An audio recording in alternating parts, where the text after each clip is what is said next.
for lunch exactly at 12:45 because our county council has to be in court at 1 o'clock. So our lunch will be an hour break from 12:45, an hour and 15 till 2 p.m.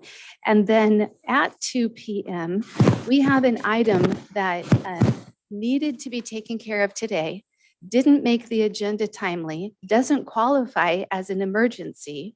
So we scheduled a special meeting to begin at 2 p.m. to deal with this one item so that we could get our noticing in, legal noticing. So we'll be handling that item at 2 o'clock.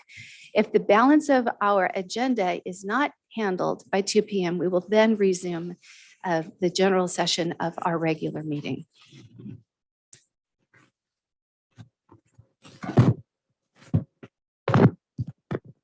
It's probably Rick's mic. Oh, really? There's a connection problem. And if you unplug and plug it back in, often it takes care of it.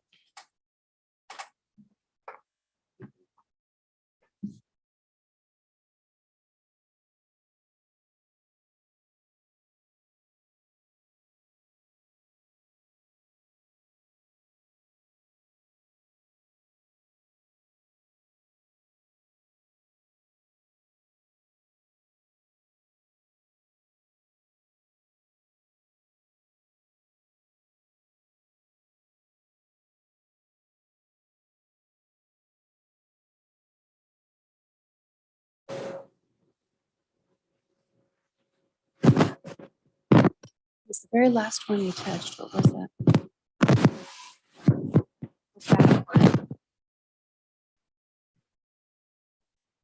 You know which one that? Oh, shoot.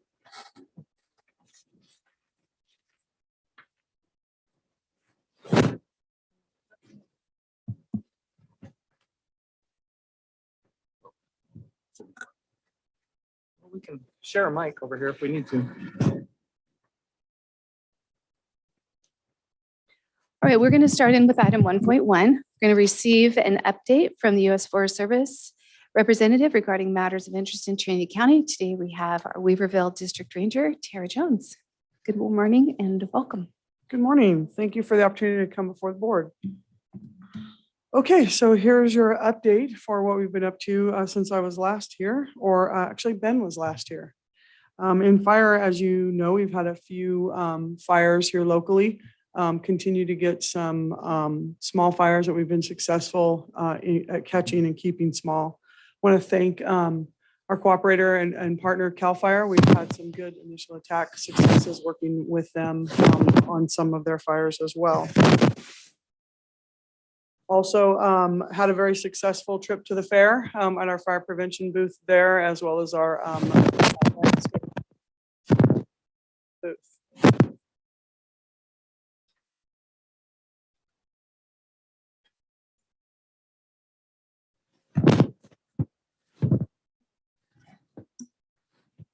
All right. Okay. And then in fuels. So in fuels, I'm very happy to report that we had a very large contract we put out about a month ago. The Trinity IRSC, which is a integrated resource service contract. We were successful in getting bids on that. So that will result in 4,000 acres of treatments and over 70,000 tons of hazardous fuels being removed from the forest. So that was a big win for us. And we're super excited about that. Moving forward, we're working on getting our fuels crew hired. We expect they'll be hired and in place for the fall prescribed fire and spring prescribed fire efforts. So we're excited about adding that fuels crew, which is a change as well. Mechanized fuels treatments will be happening in the community, Weaverville Community Forest, as well as out on the river complex this summer and around Scotts Flat and the August complex. Manual work will occur on the Kellogg fuel break, a portion of the pilot project and other roadside areas across the west side. And then planning and layout efforts continue on the Bowerman project. In timber, we have the Pettyjohn project is expected to get logged this summer. It's up above Lewiston. So we're happy that's been on the books a long time. We're excited to get that implemented. The Gemmel project is also expected to be finished this summer. It sits over there near Wildwood. Work is also underway on the pilot project to get it ready for a large contract offering the first quarter of 24, which means October. We expect to put about, it's approximately 4,000 acres into a contract that we hope to get advertised and awarded in the fall. So that'll be a big win for us as well. And we're working through getting some common stand exams done out on the Big Ranch project. Planning, High and Palm community risk reduction continues to be refined based on the public input, the field trip and the comments we received. So we expect that scoping to come out soon. There will be a public field trip associated with High and Palm, and we will make sure it gets into the Trinity Journal when the public comment period is open. We're working with the Watershed Center on a plan for post-fire treatments around Junction City based on a letter we received from community members down in Junction City. And so we're working with the Watershed Center to get some of that addressed. So that planning should be underway when Bowerman's complete. Fisheries and hydro, we did have a project this last summer that we put several trees, about 200 trees into the South Fork River, and some of those have moved around. I do have our hydrologist and our fisheries biologist out reviewing what that looks like now. We did expect some of those would move around, but we're just getting out and getting an assessment of what that looks like today based on the amount of precipitation and the high flows in the river. So we're checking in on that. Open house meetings, we wrapped up our open house meetings. We had 7 of them across the county. A lot of people came out that were very connected to the forest, had good questions, and really enjoyed the chance to interact with the public. We will have, we'll soon be working on identifying our schedule for our fall open house meetings. So we can, at these meetings, we like to talk about what we're working on and what we've accomplished. And so we usually have a spring check-in. What did we get done this past winter? What prescribed fire were we doing? Those types of things. And then in the fall, we check in on what fuels treatments got done during the field season. So those are usually good meetings. Shared stewardship, the Good Neighbor Master Agreement and SPA continue to make good progress through our grants and agreements process. And we're looking at those, should be nearing signature and completion in the next week or so. So that's looking good. We're working closely with the 6 rivers to successfully implement treatments in the Trinity County landscape that you all are familiar with. And I wanted to let you all know we also hosted an AFRC trip, which that's our industry partners. We had an industry field trip out to the Big Ranch project as well to get their thoughts, input, concerns with that project. And we had a Trinity County collaborative group field trip to the Big Ranch project as well. And we'll have our regular standing meeting this Friday. Recreation, we're thrilled to see the completion of the sweepstakes trail. That's a really big deal, and we're planning to celebrate accordingly. And we're working to move the Philpott campground, which had been switched to day use. We're looking to move that back into being a campground. And also, I'm thrilled to say we anticipate getting the Burnt Ranch campground open very soon. So, and much of those openings and these opportunities are made possible through our successes in hiring. So we've gone from a permanent staff of 9, and we've added another 5 employees and looking to add 6 more that should be on by the end of August for sure. So that's a huge win for us. Hiring, speaking of hiring, I wanted to make sure that I let you know we're hiring right now. We're looking to hire forestry technicians. These are folks that go out and help us with layout. You just have to pretty much know your way around the woods, understand tree species. And we're looking to add 14 forestry tech positions that are at that entry level position. And those jobs are open right now on USA Jobs. And if you call either one of our district offices, we have folks that can help navigate the application process.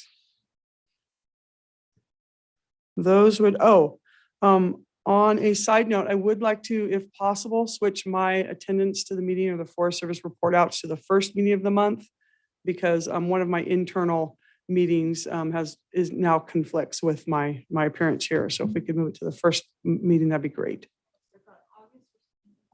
August would be great. Okay, that's what I had for you, but I'm open for questions. Thank you, Tara. Questions? Tara, I don't have a question, but I share some feedback. I was up in Coffee Creek for other reasons this weekend, and someone reported they'd been at the Trinity Center Marina, Mhm. and they've been asking, folks up there have been asking for the dock, and a courtesy dock, I guess it's called. And I've reached out to Sarah about it, and she was looking into things, but I gather her last report was that at that time, a couple weeks ago, the water had to come up another 9 feet to be at whatever designated level.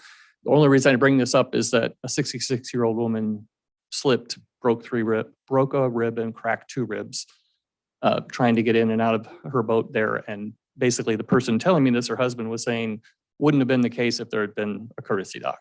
So I'm just passing that along so that, Sarah can have that information as she considers whatever regulations we have, but also what the public interest is. Yes, sir. Thank you for that information. Mhm. Great. Anything further? All right. With that, Tara, thank you. Hope Great. you have a great day. Appreciate you being here. We'll see you at the next board meeting. Sounds great. as Thank well. you so much. All right. Thank you. Thanks, Sarah. All right, item 1.2, receive a presentation from Trinity County Visitors and Development Bureau, Trinity County Historical Society, Weaverville Chamber of Commerce, Hayfork Chamber of Commerce, Trinity County Arts Council, Humboldt Trinity Recreation Alliance, and Trinity County Information Services regarding their coordinated marketing plan. So Carla Avila is here representing all of these entities as one. And Carla, thank you. I know a lot of hard work has gone into this. We're very pleased and excited to hear what you have to share. Thank you so much. Thank you, Chairwoman Cox and Board Supervisors. Good morning. It is a great pleasure for us to be able to be here to present the work product that we have been working on. And Ashley, I don't know if you have access to our slide presentation from Laura, correct? So we are here to discuss investing in the future of tourism for Trinity County. And as you all well know, one of Trinity's most invaluable assets lies in the influx of tourists and the significant financial contribution they make to the county. These visitors, through their expenditures, provide vital support to not only our local establishments, including restaurants, resorts, retail, lodging, grocery, and recreational businesses, but also provide the opportunity for Trinity County to see long-term standing revenue that can then bring us an incredible return on our investment, including to the county coffers. And so what we're trying to do today is demonstrate how we hope we can move forward with tourism initiatives in Trinity County. So currently the TOT marketing partners are the Trinity County Chamber of Commerce, Weaverville Chamber of Commerce, Hayfork Chamber of Commerce, Trinity County Visitors Bureau, Visitors Center, Trinity County Arts Council, and the Humboldt Trinity Recreation Alliance serving South County. The TOT marketing partners believe that now is the time to prudently invest funds in a focused strategy to market all county assets and realize the best possible marketing and economic results for all county stakeholders. Over the years, Trinity County has maintained long-standing relationships with local organizations that have been entrusted with the promotion of tourism. Historically, TOT funds were at $150,000 allocated to this cause. By receiving half of this funding in the past, the Trinity County Chamber successfully employed a director and part-time staff to undertake the crucial tasks of marketing Trinity County and managing the visitor center. However, in 2003, the Board of Supervisors drastically reduced the tourism allocation to $70,000 to be split between the 6 different organizations, with $27,000 dedicated to the Historical Society to keep the museum open. So this left literally $43,000 to actually market Trinity County and no staff to execute the work. Despite inflation and the rising costs of advertising, insurance, and goods, no further financial support has been allocated in Trinity County to promote tourism since. And so today, in today's terms, adjusted for inflation, the equivalent of $70,000 in 2003 dollars would surpass $117,000 today. Without the literal 10,000 hours of volunteerism, next slide, please, Ashley. These are some of our volunteers here. 10,000 hours a year are allocated by volunteers to tourism Without these volunteers, these partner organizations would not be able to produce the outcome that we have, and it's not a sustainable future. We do lead the growth of tourism, and we want to bring increased revenue to Trinity County. So we'll move on. Even without adequate funding dedicated to tourism, the TOT partners have demonstrated an incredible value in the return on investment and managed to invest, in addition to volunteer hours and personal organizational funds, a lot of investment into what results in our current tourism. So currently we have $43,000 dedicated to tourism, 10,000 volunteer hours, about $12,500 annually from memberships and donations that go towards this, 4 websites promoting Trinity County that have been developed for tourism, 8 social media platforms, and then over $50,000 spent on advertising every year by these organizations on tourism, over 25 events annually supporting Trinity County. And we have seen that we have been able to accumulate over 14,000 visitors between the visitor center, our events, and sites where we can actually count how many people arrive, and over 450,000 engagements or impressions online for people interested in visiting Trinity County. So that's just out of these $43,000 plus what these organizations have additionally invested. But the success that we have seen with this minimal funding is in the last year, we have had a 9% increase in website visits, 15% increase in social media engagements, over 7,000 in-person engagements at the visitor center, over 6,000 phone calls at the visitor center, and that's not including the other organizations' phone calls, and over 860,000 that we can count impressions across all our platforms and advertising distribution reach. Plus, over the 25 special events, we have seen at least 7,000 of those visitors come from outside of the county. So in addition to this, we have a digital asset collection project currently filming the entire county through the seasons to capture businesses, events, tourist activities, resulting in a solid collection of marketing photos and videos for use across all of these platforms. We have multiple Facebook and Instagram accounts, creating online visibility, and we are sharing information among the partners collaboratively so that we can cross-promote in a effective way. We also have, as I mentioned, the multiple websites. We have cornerstone cultural events. We have an incredible network, including not only our local networks, but regionally and across the state, including the Arts Council, the Shasta Cascade Wonderland Association, Visit California and Upstate California, and collaboration with regional chambers of commerce. We're also in the process of developing a new revitalized organizational structure. Via this unification process, we are developing a streamlined, unified, single 501c3 entity with balanced representation of all stakeholders in county-wide regions whose dedicated focus is tourism promotion of Trinity County. So we'll go ahead and move on. And this is just an example of the work product that is being developed at this point in time. This is an example of the video that we will be conducting across the county, across every region. So this is just one example. But what we're seeing is while these partners formally organize into one entity and then collaborate to put our marketing efforts into one focused strategy, we're seeing an incredible result, even without the dollars. But what we're noticing is that without the additional dollars, we don't know how this will be legitimately sustainable. And what we want to see is this platform become 100% sustainable, and not only sustainable, but bring a return on investment for the future. And so that's what I'm here to discuss. So we'll go ahead and move on. Thank you so much, Ashley. Right now, Trinity travel-related spending, the amount of dollars that people spend in Trinity when they come to visit per year is $65 million. This results in $4.2 million in state and local taxes and 825.6 jobs.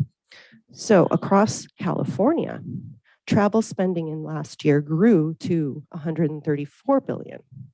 The travel industry supported over 1 million jobs, and the tax revenue is over $11 billion. There's also domestic air flight, there's hotel, motel, heads and beds, and all of this combines to $67 billion. Across the state, tourism has increased 25% post-COVID from 2021 to 2022. So we'll go ahead and move on. Now, if you compare Trinity County, our stats, when you look at them on their own, aren't horrible, but then suddenly you look at the comparison, and we are only capturing 5% of the North State's regional tourism market. So if you look at the numbers, Sonoma is at $2.2 billion spent by tourists per year. Mendocino and Shasta are coming in at about 480 something million per year. And this really is literally in Humboldt, tourists are spending 8 times more money either in Shasta or Humboldt, but they're not making it right across to Trinity. And this is where the concern really lies. So how do we capture this market?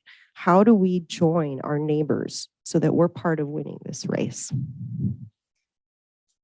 If we look at what our neighbors are doing, which we have been researching intensively over the last year, you will see that Siskiyou has invested in their Epic in Every Direction campaign.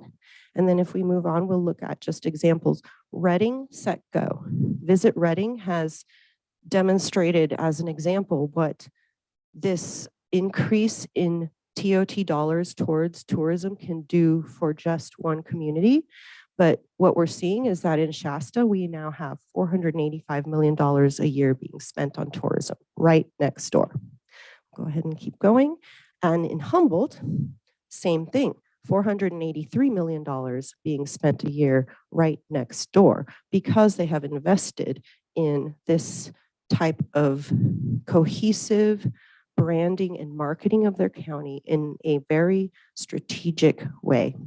Working together with professional staff, the goal is to create a world-class marketing engine for Trinity County and rebuild the local economy. Simultaneously, we would see annual tourism-generated tax revenues increase. So compared to a total of 40 to 41 million in Humboldt County and 44 million in Shasta in just tax revenue alone, our current average annual tax rates are about $250,000 a year from TOT, a little over $1 million in sales, and almost $2 million in gas tax. But that's an average total of under $3.5 million a year. And when you look at the comparison to our neighboring counties, the only thing you can do is hit your head against the wall as to why we aren't seizing that day and seizing that moment and seizing that opportunity. So how do we take it to the next level? So in order to lead the future growth of tourism in Trinity County, we have to do more of what we've done, but we have to do it smarter, bigger, and better. So number one is unification of our TOT partnership so that there's one primary board that is in charge and dedicated fully with a staff to tourism marketing of Trinity County, instead of having 6 or 7 different organizations whose job is also partly to promote tourism in Trinity County, work separately but together. We actually need a formal unification with personnel dedicated to that process. We haven't done that yet. This includes stabilizing our funding, launching for 3 years, but also then bringing a return on investment that will hold itself over time so that we're not in the future relying on the county coffers, but actually bringing money back to them. This involves, of course, a master marketing plan, removal of redundancies, streamlined operations, and improved communications, coordinated volunteer efforts so that everybody is cohesively, strategically working together, and a new remodeled visitor center and office of operation right here on the 299 in historic Weaverville. And finally, but most importantly, paid employees, personnel dedicated to tourism, which currently is this huge gaping hole that doesn't exist. So we'll continue. The new role of destination marketing and management. This is beyond heads and beds. This is aligning tourism, community, and economic development. It's a shift from just promoting communities to building communities. And the true goal is that quality of life for residents equals quality of place for visitors. So today, the TOT partners are here to formally ask for the funding to carry this forward. The plan for TOT partner unification is a collaborative, diverse board of stakeholders. So we will literally restructure the Visitors Bureau into a revitalized organization that can successfully lead the future growth of tourism in Trinity County with all the other partners supporting and being stakeholders. Then volunteers will be empowered by dedicated personnel, paid staff, able to enact an effective marketing effort, and county-wide awareness and communication strengthened by this working together. So we'll go ahead and continue.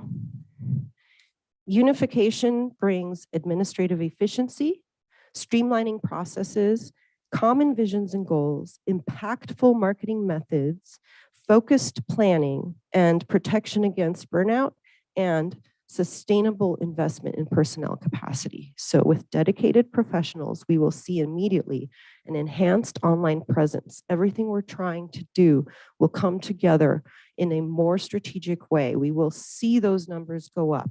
I will say that about 2019, Humboldt County had been investing approximately 60% of their TOT revenue into tourism. And they realized post-COVID, or kind of just on the cusp of coming out of that, that they weren't doing enough and they were severely underfunding themselves. Now, Trinity County in comparison spends about 16%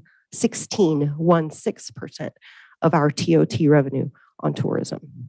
Then in 2019, Humboldt County at 60% realized they weren't hitting the mark. They today are dedicating 100% of their TOT dollars to tourism. And what we have learned, lessons learned from our neighbors, is that it is paying off for them.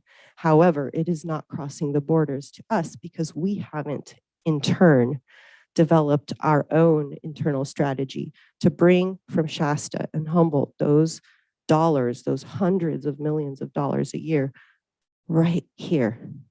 And if they're passing through, we're not giving them enough of an outreach marketing wise for them to have the awareness to decide to take the scenic route through Trinity County. But we're just one step away. We'll keep going. So before unification of the TOT partners, and I know you all know this has been a long drawn out saga for many years, but we are in a new era here. Before, we were seeing overlapping marketing efforts that don't accumulate into a single strategy, duplicating costs and efforts repeated by many organizations who are all trying to do the same thing. And now what we are seeing after unification, common board with all countywide stakeholders at the table, decisions being centralized and efforts being coordinated. This includes a shared calendar, but way beyond that, our network, everything is coordinated to the point where we can now see the dollars in our future. We'll keep going. So by creating a marketing master plan by and for all stakeholders, we will see, once we invest in this marketing effort, the same sort of drive as these campaigns, as a Visit Reading, as Epic in Siskiyou. We all know that Trinity is just as epic as Siskiyou. But why is everyone choosing Siskiyou? Because Siskiyou has designated dollars to reaching those people and making sure they know where to come when they're passing up the I-5. So everything we're doing is wonderful, but it has lacked this centralized effort and a centralized dedicated personnel really invested day in and day out on this, because in reality, each of us as the TOT marketing partners have an entire organization to manage. And we want to see all of our efforts come to fruition. We want to see somebody there accountable who we can all rely on to help implement this strategy in a way that is actually, you all know, if there's not somebody there, it's not going to happen. And when we're all already stretched thin and trying to make $43,000 turn into magic, we are, but we aren't nearly hitting the goal of what we could be achieving without that dedicated personnel. So we'll go ahead and keep going. As one of the most immediate or recent successes of this kind of new era of collaboration among the TOT partners is that the visitor center has a new home. And this could not have happened without this collaboration. We now will have enhanced visibility, dedicated parking, room for more displays, content, more visitors, opportunities to make a stronger first impression, and a shared working space for tourism partners. So really, we're seeing now a physical manifestation of what has been happening behind the scenes strategically. And we'll keep going. So what we really need to see is support for these volunteers.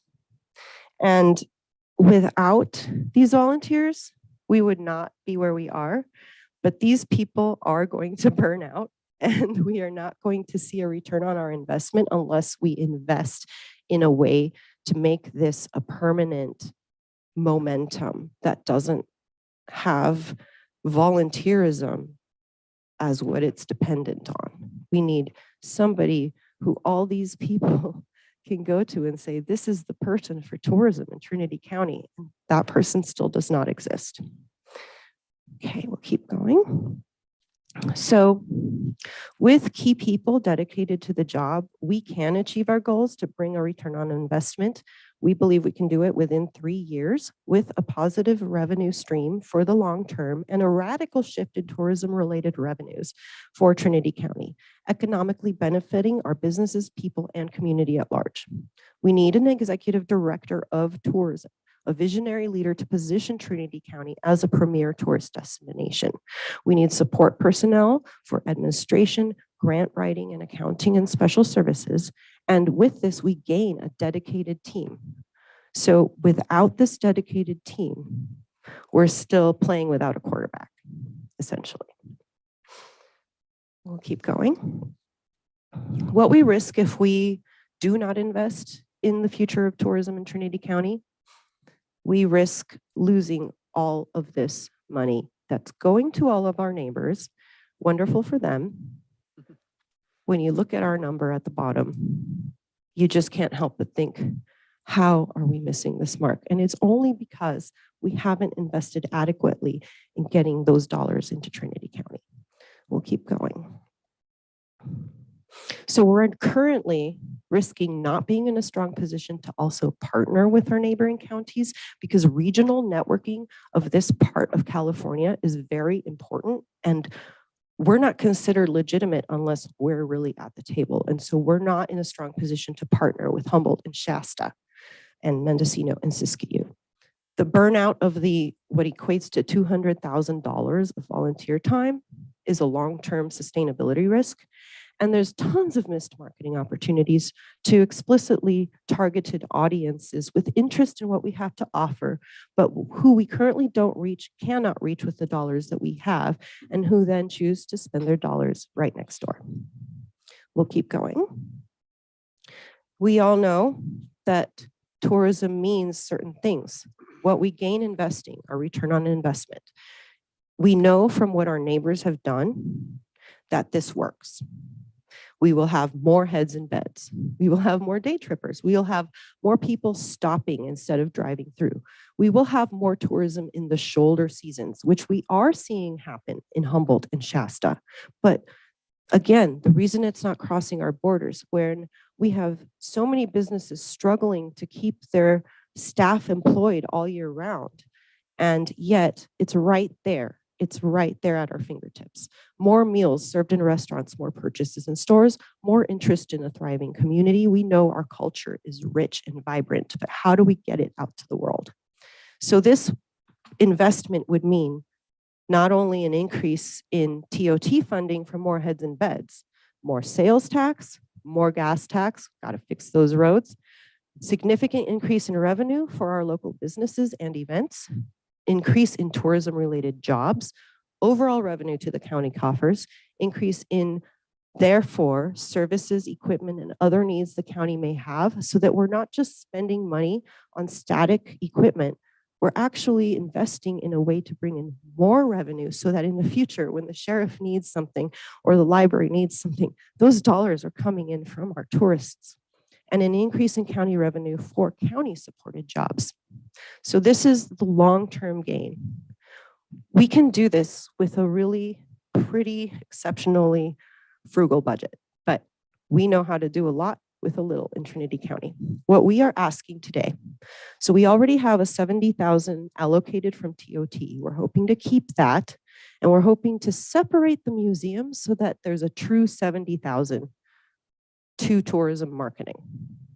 But today, what we're asking is to use the LATCF funding to kick in this $127,000 launch of what we believe will be the foundation of dedicated tourism personnel and the launch of true tourism marketing for Trinity County. So 113,000 to personnel would cover both a director and their support staff. Now this is sort of a bare bones. This is not 10 people.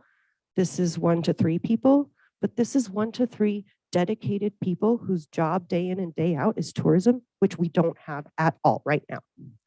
Then insurance, rent, utilities, supplies, telecommunications, advertising, which would supplement what the other partners do put in addition. So it wouldn't be 36,000 grand total, but it would give us a $36,000 advertising budget plus what we could put in, which would literally almost double what we're spending on advertising.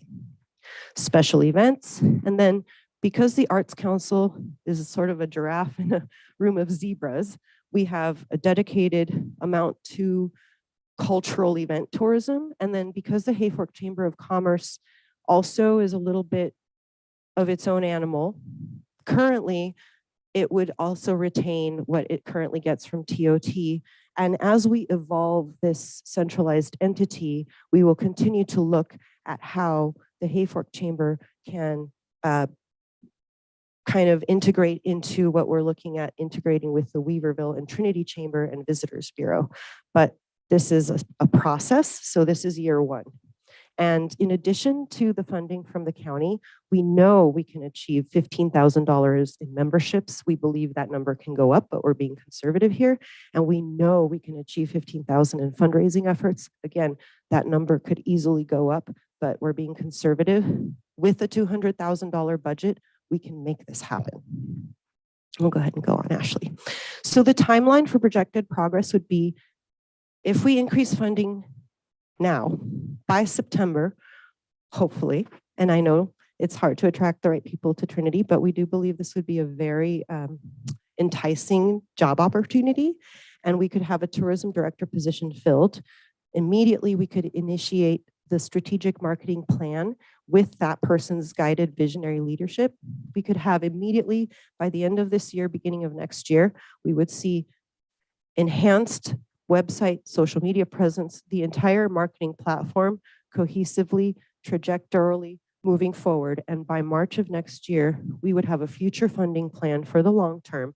And we would probably already be seeing increases in all of our numbers, especially when you look at what happened in Siskiyou, Reading, and Humboldt when they implemented an increase in their dollars towards tourism. So tracking success, we would know immediately through sales tax, gas tax, TOT heads and beds, local businesses, which we would survey regularly, marketing research and analytics, which are very strong on our websites, but could definitely be improved to help us with that toolkit. That toolkit is really critical because this is our target audience, our target potential visitors, not just regionally, across the state, nationally, globally. We have international visitors from many different countries. We're seeing an increase in people from Asia, Europe, coming to Trinity of all places, literally flying to California from across the world to come here And so we would have ways to track the success, and hopefully then immediately within 1 year, we would see local economic data and job growth improvements. We would be able to track all of this, and our dedicated personnel would be able to respond in real time to what's working and what isn't, so that this platform could move forward and continue to evolve. So investing in the future of Trinity. We have looked at a lot of research, again, from our neighbors across the region. And I want to play this one last work product video to end things. A lot of this is stuff that we haven't been able to put out all the way yet. It's in process. And it has taken so much more effort without that dedicated personnel to make this happen. And what we're all finding is that when we finally have those key people in place with just a minimal budget, we can really put this out to the world in a way that's going to bring us those dollars, in a way that's going to manifest the things we're seeing happen in Humboldt and Shasta, and Siskiyou, that should be happening here. This is an incredible video that I'm very hopeful we will be able to release very soon. And it's something that happened because of this new era of collaborative marketing of the TOT partners. As we have worked together really cohesively over the last year, we have realized where the holes are. We have learned from our neighbors. And so what we're asking for today, and I know there are so many critical things we need in Trinity County.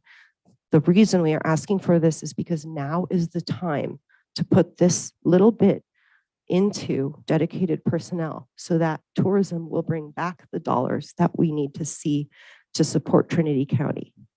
So with that, I will welcome any questions. Thank you. Thank you, Carla, and for all those who have participated in helping to put all of this together. This is a lot of research and a collaborative effort, even just to make the presentation. Thank you for it and for being here. Questions of board members? I have a couple, but I'll let others go first.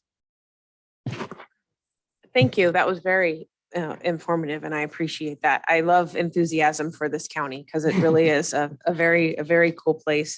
I know that some of our big challenges are that our largest, well, not necessarily our largest, but one of our sales pitches is nature, and so we're up against that. I know that when we have forest fires, bookings get canceled. I know that when the river changes dramatically, unexpectedly, bookings get canceled. And so in talking to the folks in my district who own businesses on the river, they're what seem to be two of their first causes for struggle is the fires, and then the river, and then also 299 under chronic maintenance is a struggle. So you would think we would be good at getting people to stop here, right? It's like, then you can wait until the road work's done before you head on.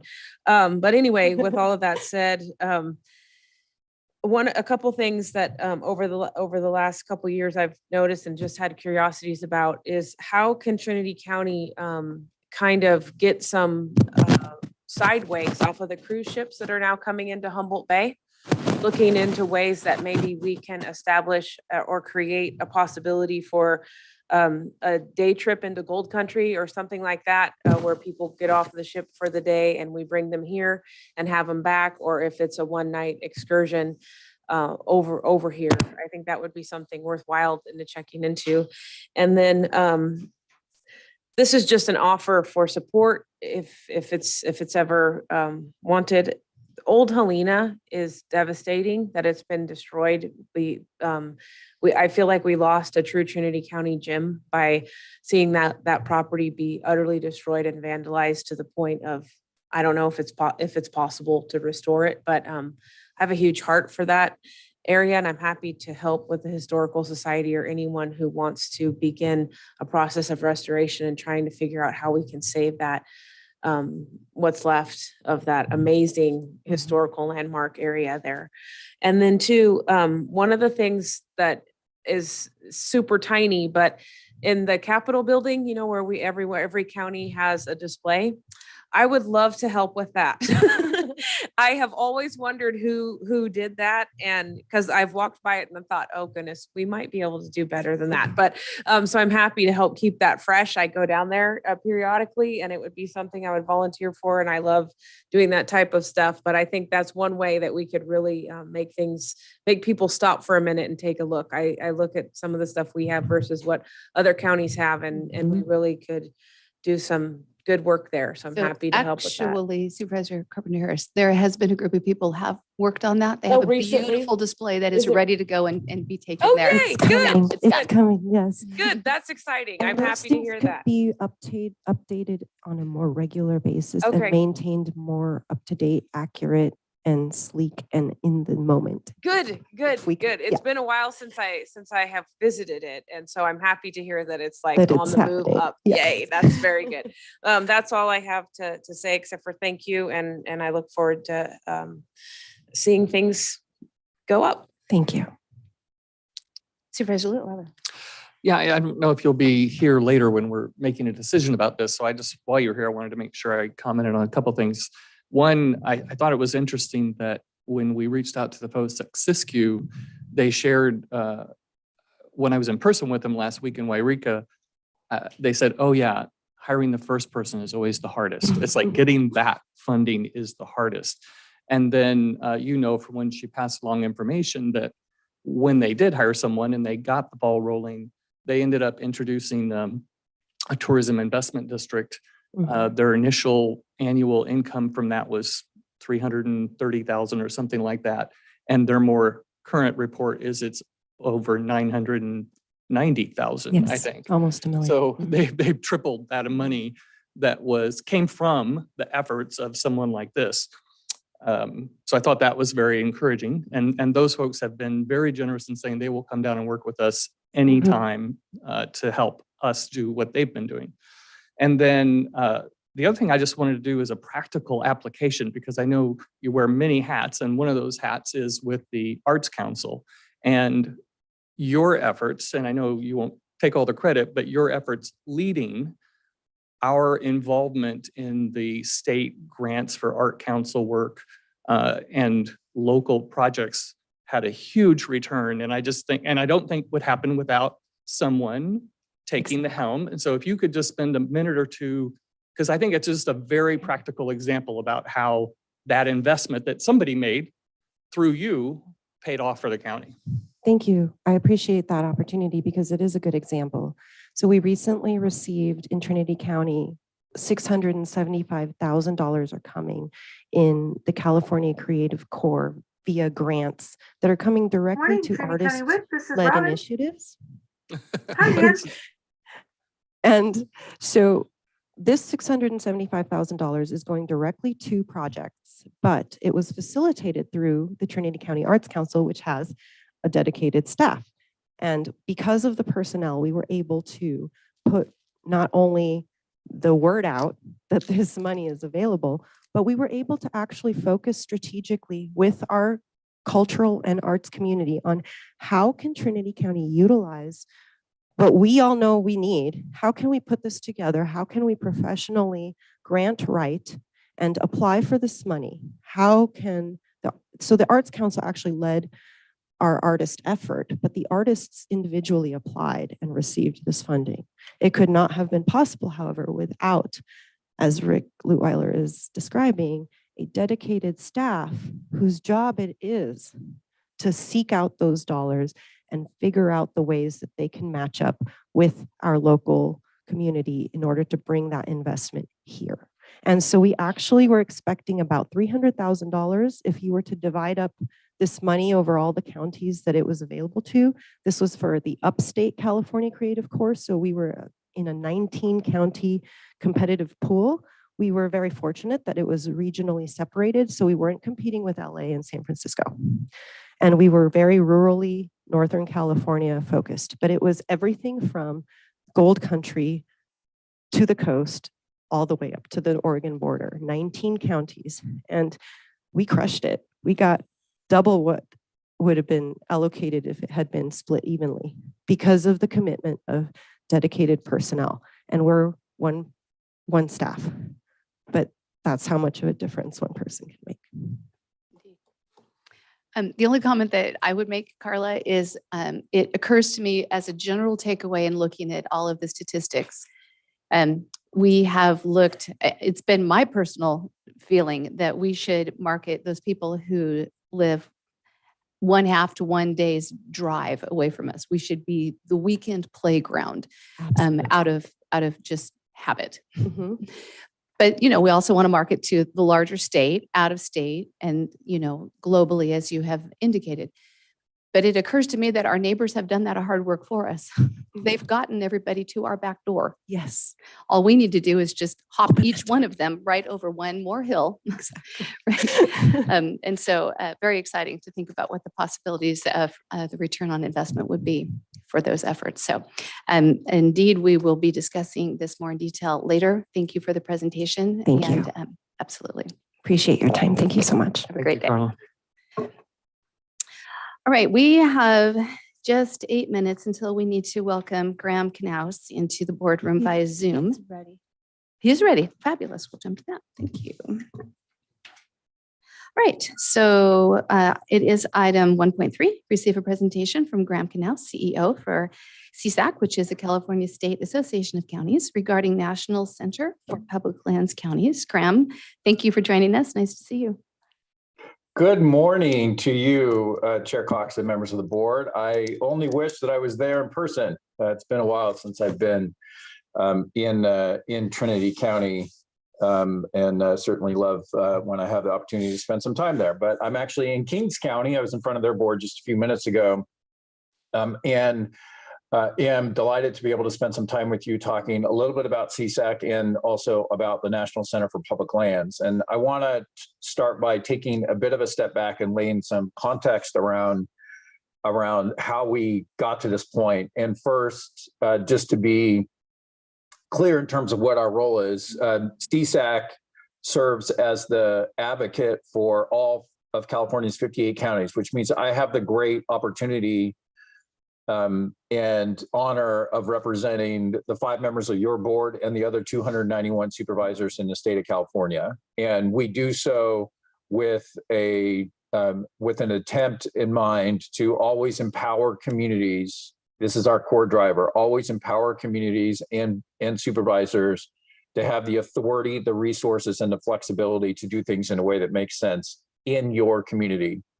And that's different in Trinity than it is in Merced or in Humboldt or in San Diego. And that's okay. It's different because your community is different. And we want to acknowledge and empower that as we go through this. I want to touch on two issues very briefly before shifting to the National Center. The first is, it actually comes right out of the, just listening to the prior item. CSAC, through our California Counties Foundation, which is our 501c3 arm, has just created a CSAC grants initiative, which is specifically targeted. It was created by our past president, who's from your neighbor in Siskiyou County. And it's specifically targeted to ensure that smaller rural counties have access to federal dollars that they're substantial in nature, given the American Rescue Plan, given the Inflation Reduction Act, given the Infrastructure and Investment Act.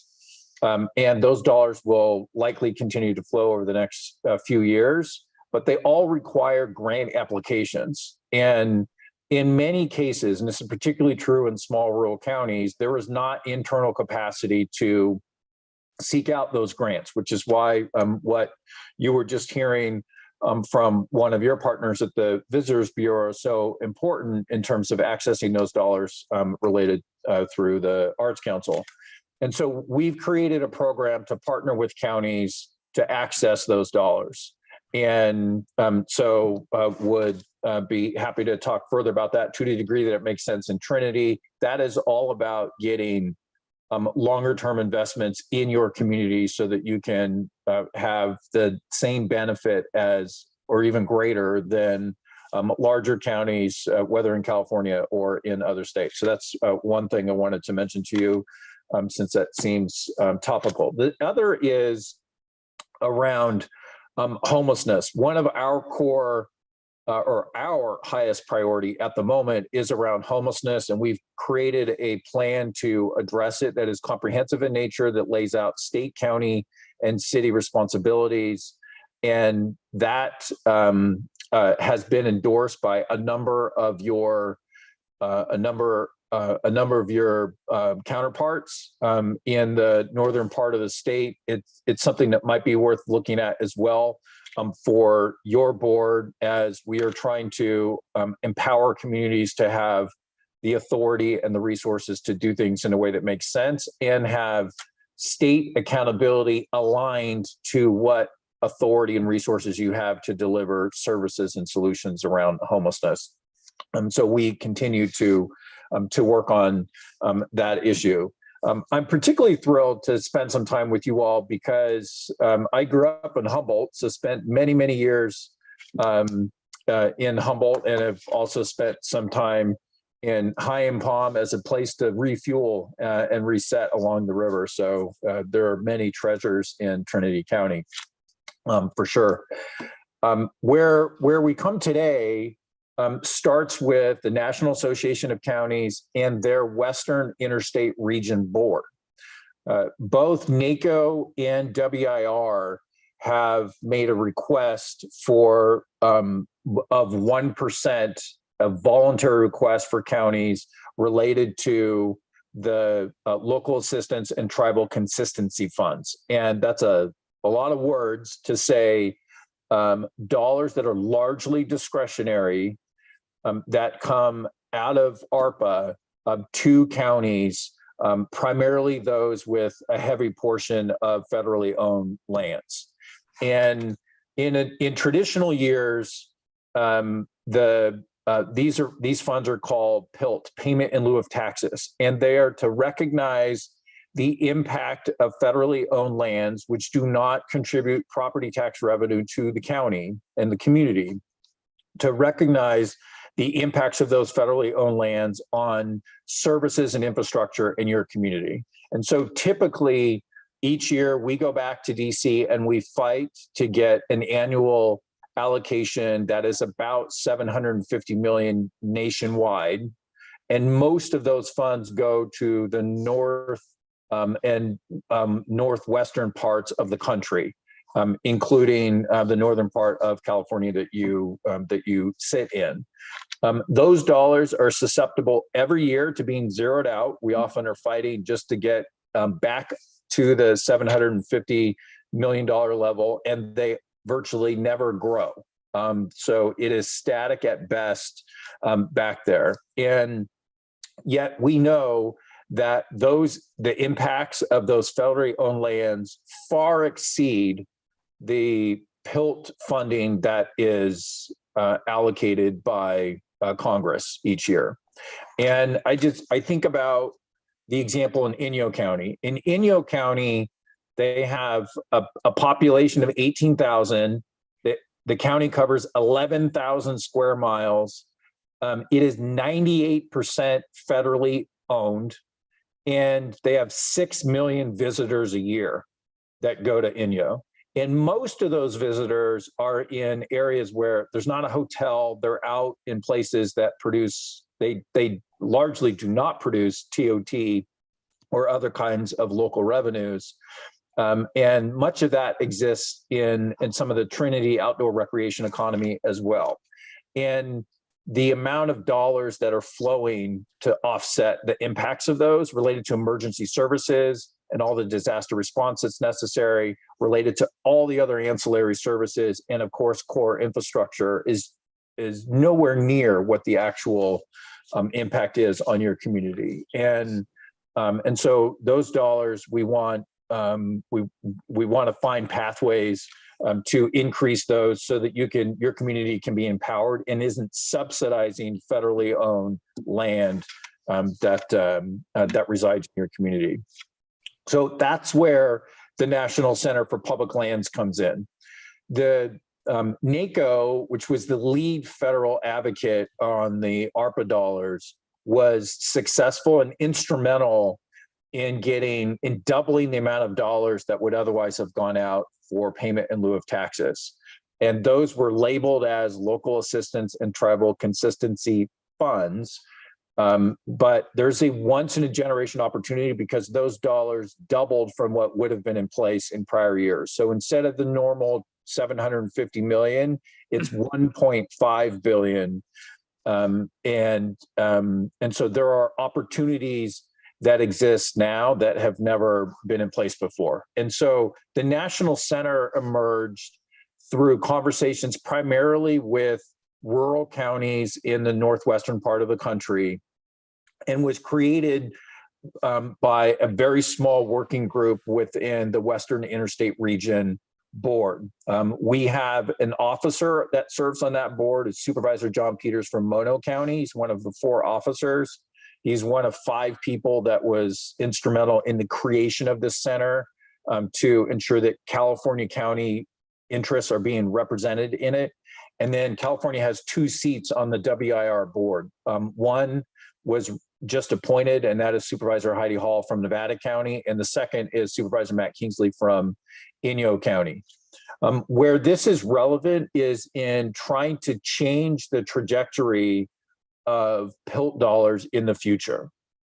The National Center for Public Lands would be a 501c3 organization that would be fully focused on capturing the impacts of federally owned lands on county communities, and to capture them in terms of data related to the impacts, in terms of the storytelling that is necessary for Congress to understand what the impacts are, particularly for those that are in the south and the eastern part of the country where there are far fewer public lands or awareness as to what the impact to Trinity may be. And so it's amplifying those stories so that there's a better understanding of it.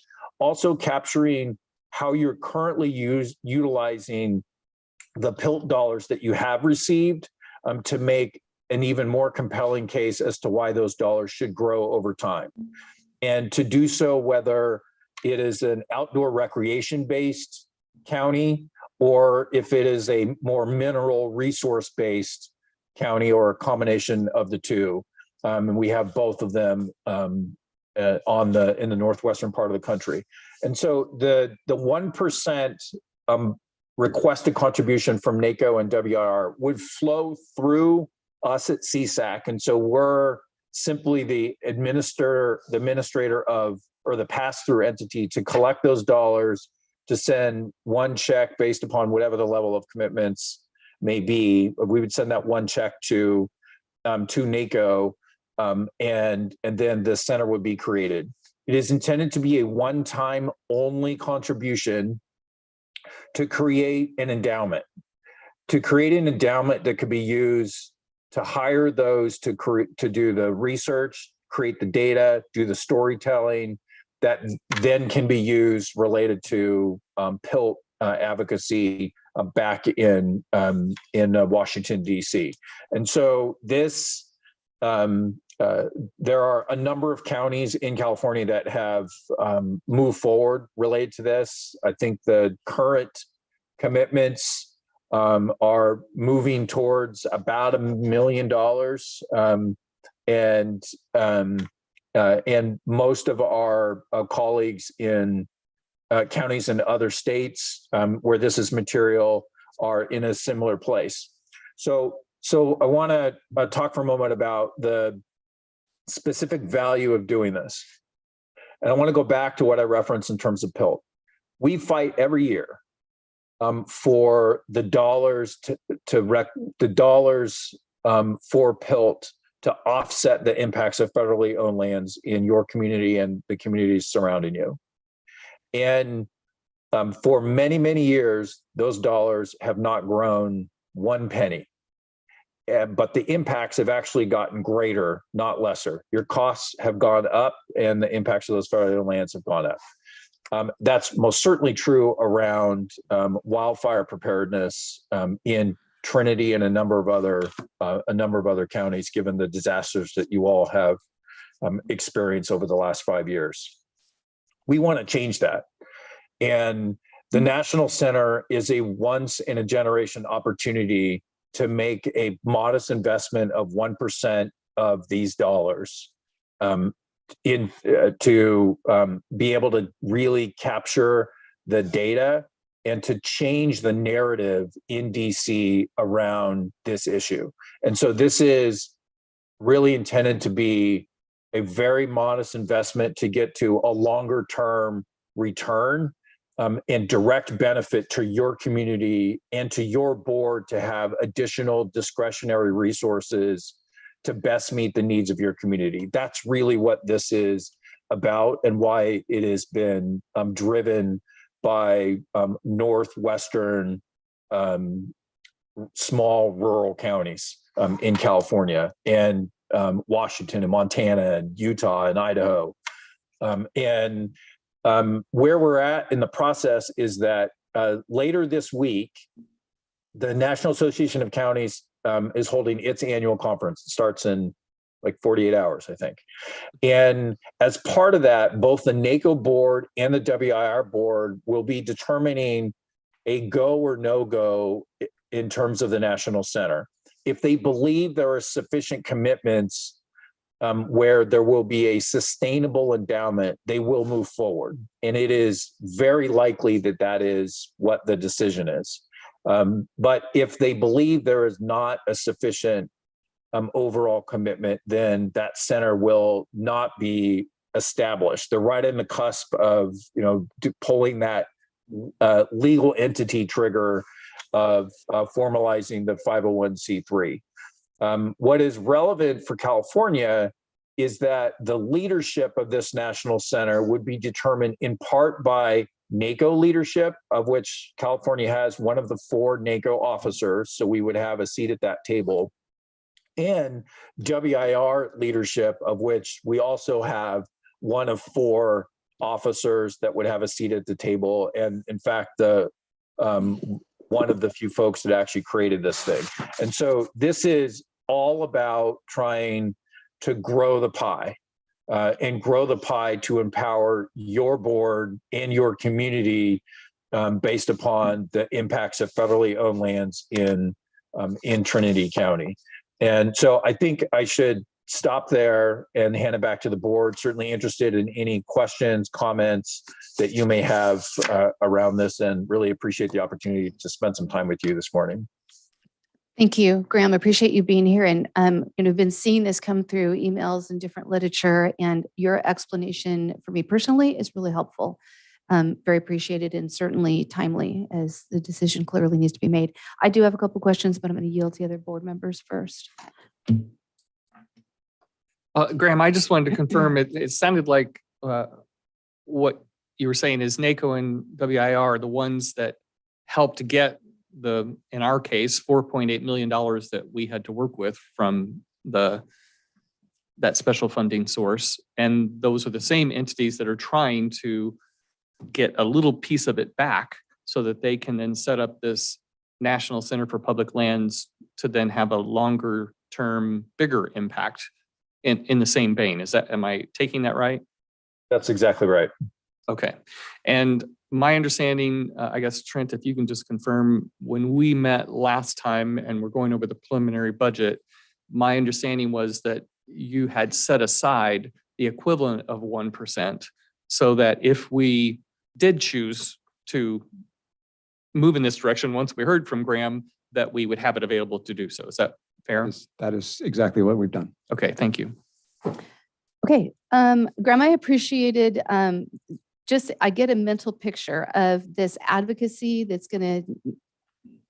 you're dreaming will take place as you have data to present, related to our actual impacts, being able to tell the story of what is going on the ground here and in other counties. But one of those pieces is when we look at how we've spent these dollars, which they're going to want to see.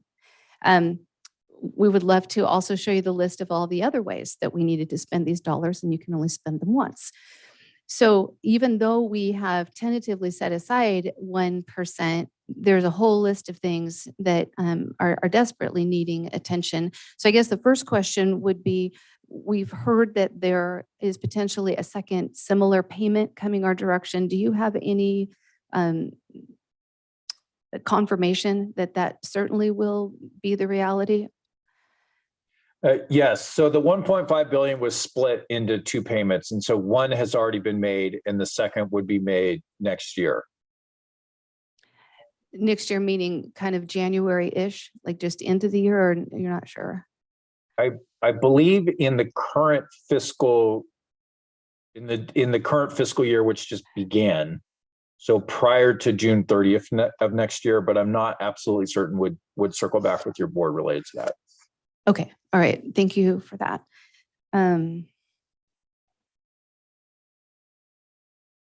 Okay. I think that ends my questions. Anybody else have follow-up?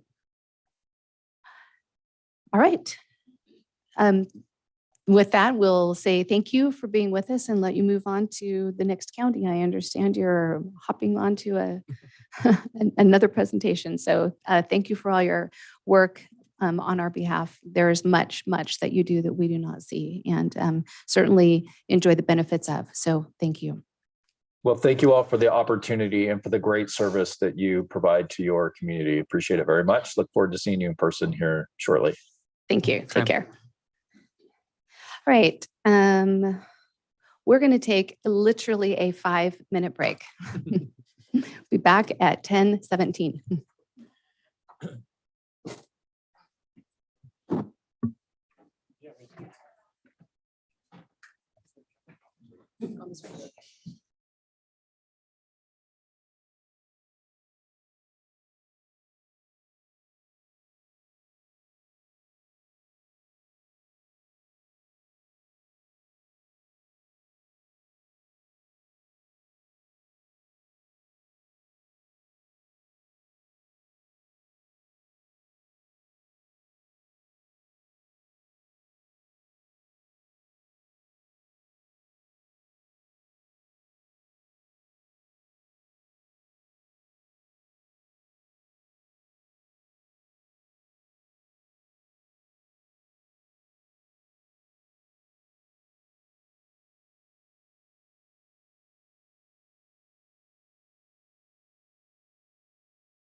maybe, oh, from department heads when we get there, I guess, maybe.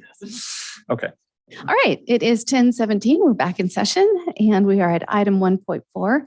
Receive a presentation from the Public Health Branch regarding completed community equity assessment.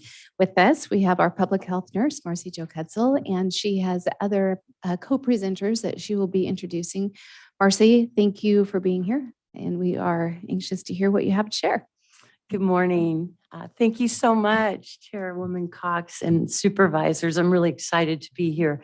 I wanted to, first of all, I won't introduce them individually, but I'm very honored to have some of our public health team members behind me in the gallery here.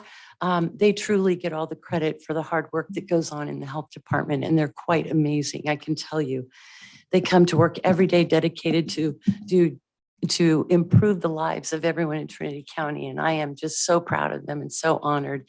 I will be coming before you sometime in the future to introduce all of them and give you an update on public health, but let me get to the good stuff. So in 2019, the Public Health Branch really began this journey to this moment. We developed a strategic plan as part of our public health accreditation pursuits. We anchored equity, which was one of the primary priorities, in a concept called health in all policies. And I'm sure others have heard that concept before. I want to ensure that when we're talking about health and equity, health means economic, financial, emotional, mental, physiologic health. And that's an important concept because what's in the equity assessment is on some level devastating. On another level, it's important that we know, and you all know, what public health is known for some time. One of the most important things about health in all policies is that it really essentially is looking at equity and health being at the forefront of all the decisions that we make at every level of government. That includes all the services we provide to ensure that we're meeting the needs of the people of Trinity County. Health in all policies essentially would ask questions like, and it's wonderful that we're following, the business, the TOT discussions and some of the discussions from CSAC. It's really wonderful that we're following that because health and all policies would ask things like, so if you knew that Trinity County residents are twice as likely to live below the federal poverty level than residents in the state of California, would that change the way you make decisions about funding some of those things that came before you to build economic stability in our communities? Would it, for example, change the way you approach planning and strategies and policy development around roads and things like that if you knew that 61% of all unintentional deaths in Trinity County were caused by motor vehicle collisions? I looked at this thinking I knew a lot about equity in Trinity County. I looked at this and it was profound. And so my hope today is that this assessment will impact how we move forward as a county. Although the health department paid for this assessment, it belongs to the people of Trinity County and all of us. And it is dedicated to the people of Trinity County. And I'm so thankful for all the support that the board has provided us in this journey, and for Director Hamilton that continues to support all the efforts in the public health branch. And I'd like to introduce the equity team, if I may. Kirsten Ford is our equity coordinator. She's here in the audience today. Ashley, would you mind pulling up the slides?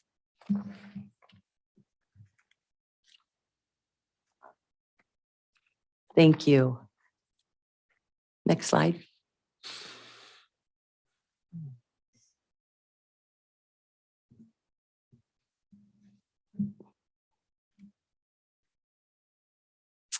We're also very grateful to our data strategy consulting team that made this happen. Sarah Maricos is here to present today on behalf of the rest of her team, as well as Yvonne Azenwa is also presenting. Jenny Mercado and Lucinda Hammond, also of the Data Strategy Consulting team, contributed. So I'd like to bring Sarah up. Thank you, Sarah. Thank you so much. Thank you. Good morning. Thank you for the opportunity to be here today. My team and I have had the privilege and pleasure of working with the Trinity County Public Health Branch since 2021, and at the end of 2022 embarked on this community equity assessment. My team and I are epidemiologists, evaluation specialists, public health professionals that have worked throughout the state of California for a combined over 70 years. And again, grateful for the opportunity to do this in partnership with the public health branch, as well as many stakeholders around the county. Next slide, Ashley, please.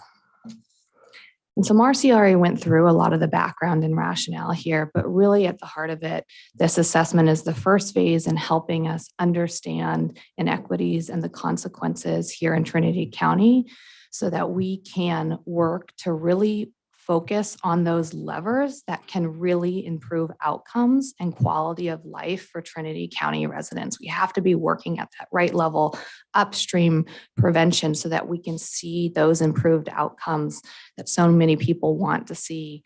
And so what we're going to do is we're going to go through the methods for the assessment. And next slide, please.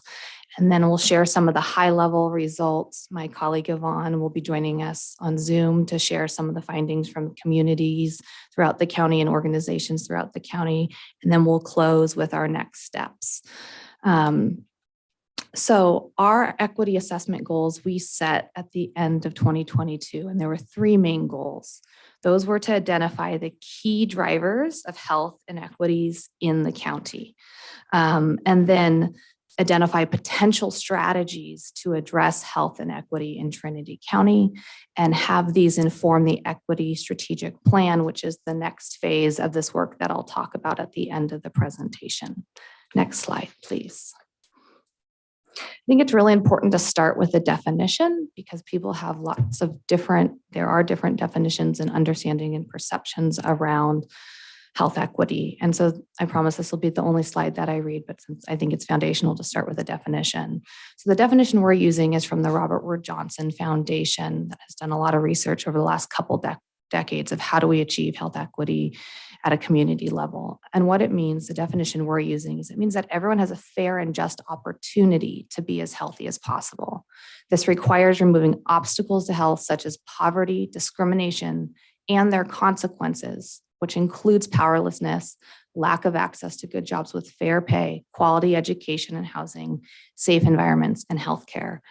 And we'll highlight today through the assessment and encourage you all to read the assessment if you haven't yet, some of those consequences and how that manifests here in Trinity County and what community leaders, county leaders, residents think can be done to address some of the consequences of health inequity in the county. And basically what this definition recognizes, which is something, is that community needs differ depending on the structural, the environmental, the historical context.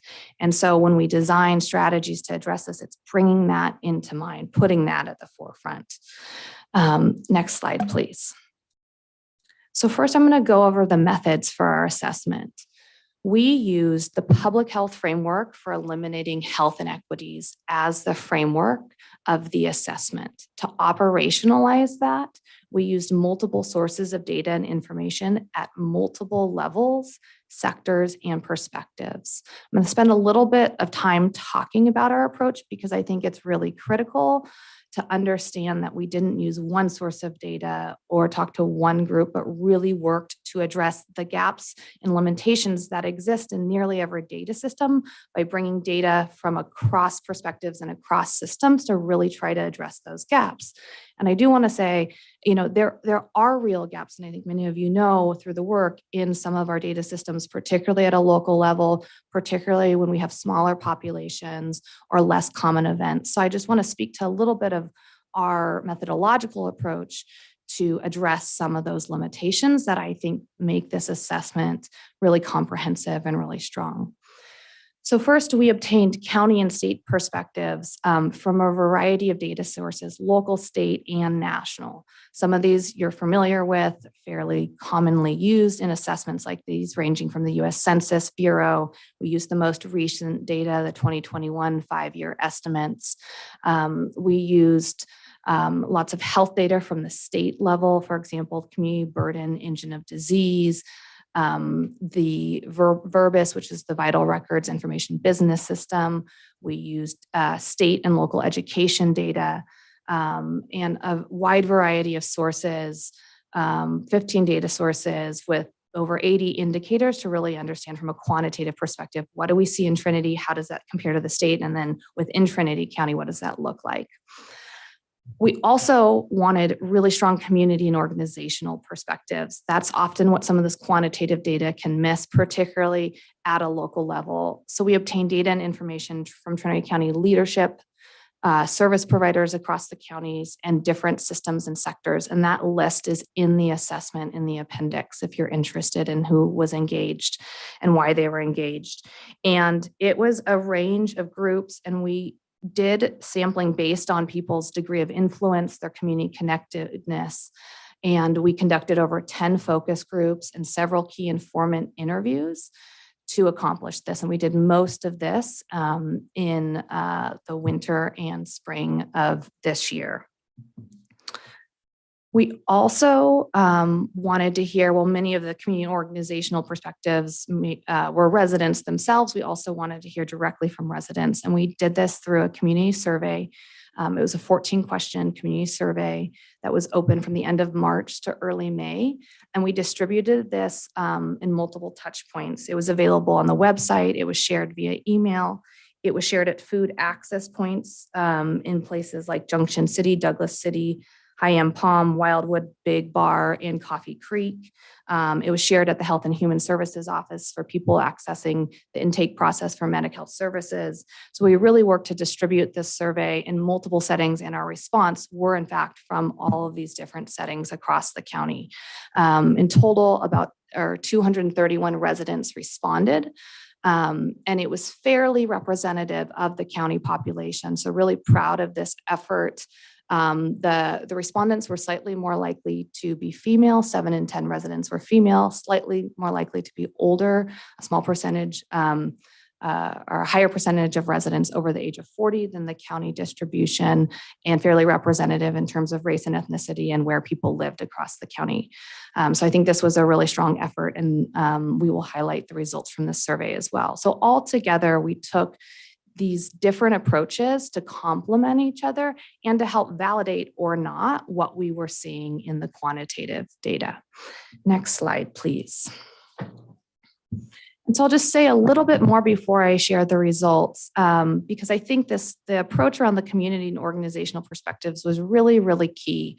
And the goal of this was to expand upon and provide contextual reference to those quantitative findings and really help us explore the social, environmental, and institutional foundations, what was true for Trinity County of these inequities.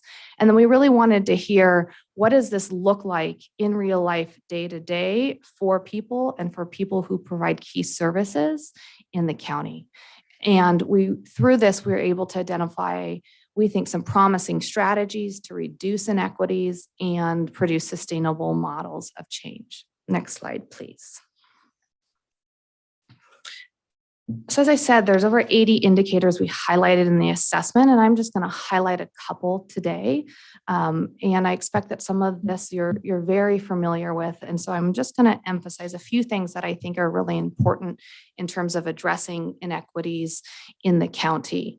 So many, as Marcy shared, many county residents struggle economically, and we see this through several indicators and then validated through our community and organizational perspectives and resident surveys.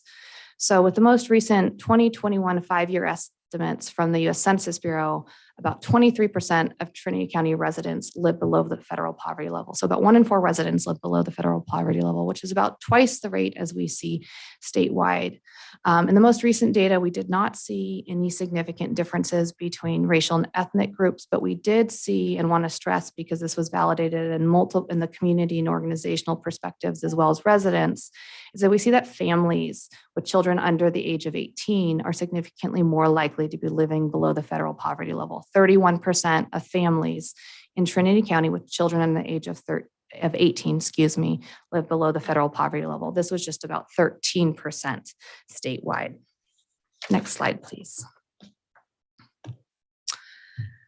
We also see that there's a lower workforce participation rate in Trinity County compared to statewide. So this is looking specifically at residents age 20 to age 64. And we see that about 50% of residents in that age group in Trinity County are employed in the workforce, whereas nearly 4 in 5 statewide. We see a higher workforce participation rate among several groups. We see it's higher among people who have some college experience compared to people with a high school diploma. And we also see it's higher among people living above the federal poverty level, which makes sense. We see this similar across racial and ethnic groups. And one thing I'd love to add here, this obviously is, or how this slide is labeled is talking about the economic impact, but the field increasingly understands, and actually the US Surgeon General is doing quite a bit of work around this right now, is the impact of social isolation and disconnection and lack of social capital and social cohesion can have very, very real health and other negative outcomes. And we know that when people are employed from a variety of settings are employed in the workplace, not only are they better off economically, but we see better behavioral and mental health outcomes as well as a result of that social connection in those networks. So not only their economic benefits, but really important mental and behavioral health and social benefits as well. Next slide, please. We also see a lower rate of post-secondary education in Trinity County. So among Trinity adults 25 years and older, they're less likely to have a bachelor's degree or higher. About 1 in 5 residents do, compared to residents statewide, or about 1 in 3 residents have a bachelor's degree or higher. Now, clearly, there's lots of different paths to economic stability that include, skilled trades and many other trades. But we do see that among residents with the bachelor's degree or higher, they're significantly less likely to be living below the federal poverty level. Only about 5% of residents with a bachelor's degree are living below the federal poverty level, whereas people with some college, about 18%, are living below the federal poverty level. Next slide, please. And there are a variety of challenging living conditions that will not be surprising to any of you here. But what we see is we're trying to intervene on that social and institutional level, as well as the living conditions, so that we can reduce health inequities in the county and improve quality of life. So I'll just name a few that came up through our focus groups and key informant interviews, as well as in our quantitative data. Here we see the percent of Trinity County households, 75% of households have access to broadband internet at home, where 90% of residents do statewide. Over 50% of the population in the county lives in a very high risky area for wildfire, compared to less than 10% of residents statewide. There's reduced access to supermarkets and grocery stores in the county compared to the state. And lastly, and something I want to emphasize, because I think it's really relevant to the economic indicators we shared and relevant to families, is that Trinity County has the highest childcare cost burden in the state of the 58 counties. So about 40% of household income, 40% estimate is of household income goes to childcare costs for families with young children, and that's about 30% statewide. Next slide, please. And so the inequities that we see contribute to a shorter lifespan in Trinity County. And so I want to share a couple perspectives here. So compared to the state, the average life expectancy for a Trinity County resident is about 78 years. Statewide, that's about 81 years. And then within Trinity County, we see differences in different communities, ranging from about a 5-year life expectancy difference. This is looking at the mean age at death by community here. And so we think by addressing more upstream these levers that are producing these differences, the lower life expectancy in Trinity County, and then within, we can address some of these this lower life expectancy throughout the county. Next slide, please. So this is where I'll go through the slide and I'm going to hand it to my colleague Yvonne on Zoom. But I really want to stress here is that we see a premature mortality rate that is 2.5 times higher than the state rate in Trinity County. And I spend a minute explaining what this is and why I think I actually have quite a bit of optimism for the ability of Trinity County and residents and communities and organizations to address this. So the data that we're looking at is the age-adjusted rate of premature death. And this is looking at the years of life lost before the age of 75. So it counts the number of years of life lost. And like you can see here, it's about 2.5 times higher than the state rate. The vast majority of these deaths are preventable deaths, and there are things that we can do to reduce this. This is the highest premature mortality rate in the state of the 58 counties, and I believe through community work can really work to bring this down. This is driven by a variety of things in the county. I think the term deaths of despair, people have been increasingly have heard that term, but if you haven't, deaths of despair have been increasing across the nation, across the state, and we see that to be true in Trinity County as well. And what I mean by deaths of despair include things like suicide, like drug overdose, and unfortunately, like in many communities around the nation and in the state, we see increasing rates in various populations in Trinity County. And Trinity County has the suicide rate is 4 times higher than the state rate. The rate of unintentional injury or unintentional injuries is 3 times higher than the state rate. And so I think there's some real opportunity here to address some of those drivers, as well as a significantly higher rate of hospitalizations due to chronic conditions. And many of these are preventable hospitalizations. So that rate is not quite twice the state rate. And so by addressing some access issues, I think we can also dramatically reduce this rate. So that's just a high-level overview of some of the quantitative findings in the assessment, and I'm hoping to bring in my colleague Yvonne on Zoom to walk us through what we heard directly from Trinity County residents, organizations, and leadership. Yvonne, are you there? I am. Hello, good afternoon. Actually, good morning. We're still in the morning. So we are going to transition into exploring the results of the qualitative assessment. The community in this context represents the perspectives and sentiments heard by participants in focus group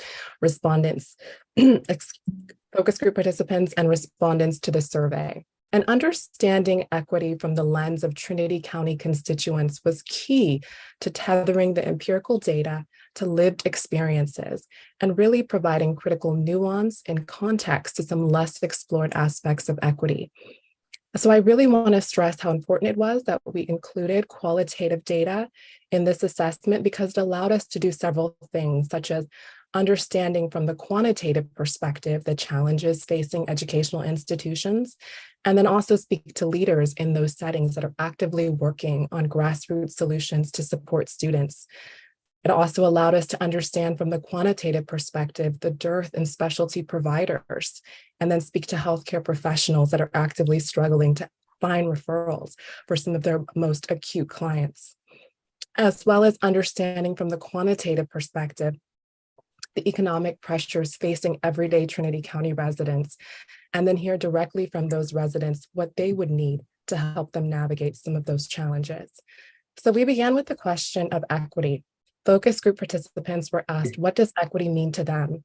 And by and large, individuals responded that equity means meeting people where they are at, ensuring that people have access to the things they need to lead healthy and productive, robust lives, particularly providing them with tools and resources they need to access medical care. This was a resonant definition across multiple focus groups. And this definition wasn't just about meeting people where they're at in terms of facilitating access to services, but it was also in meeting people where they're at as it relates to building partnerships, establishing trust, and promoting engagement, having an authentic presence in the community where people are and really understanding their unique needs. We don't always have the best ideas about what people's needs are. We should ask them. Next slide, please. Residents were also asked, what are the greatest barriers to equity? And many of these will not come as a surprise to you.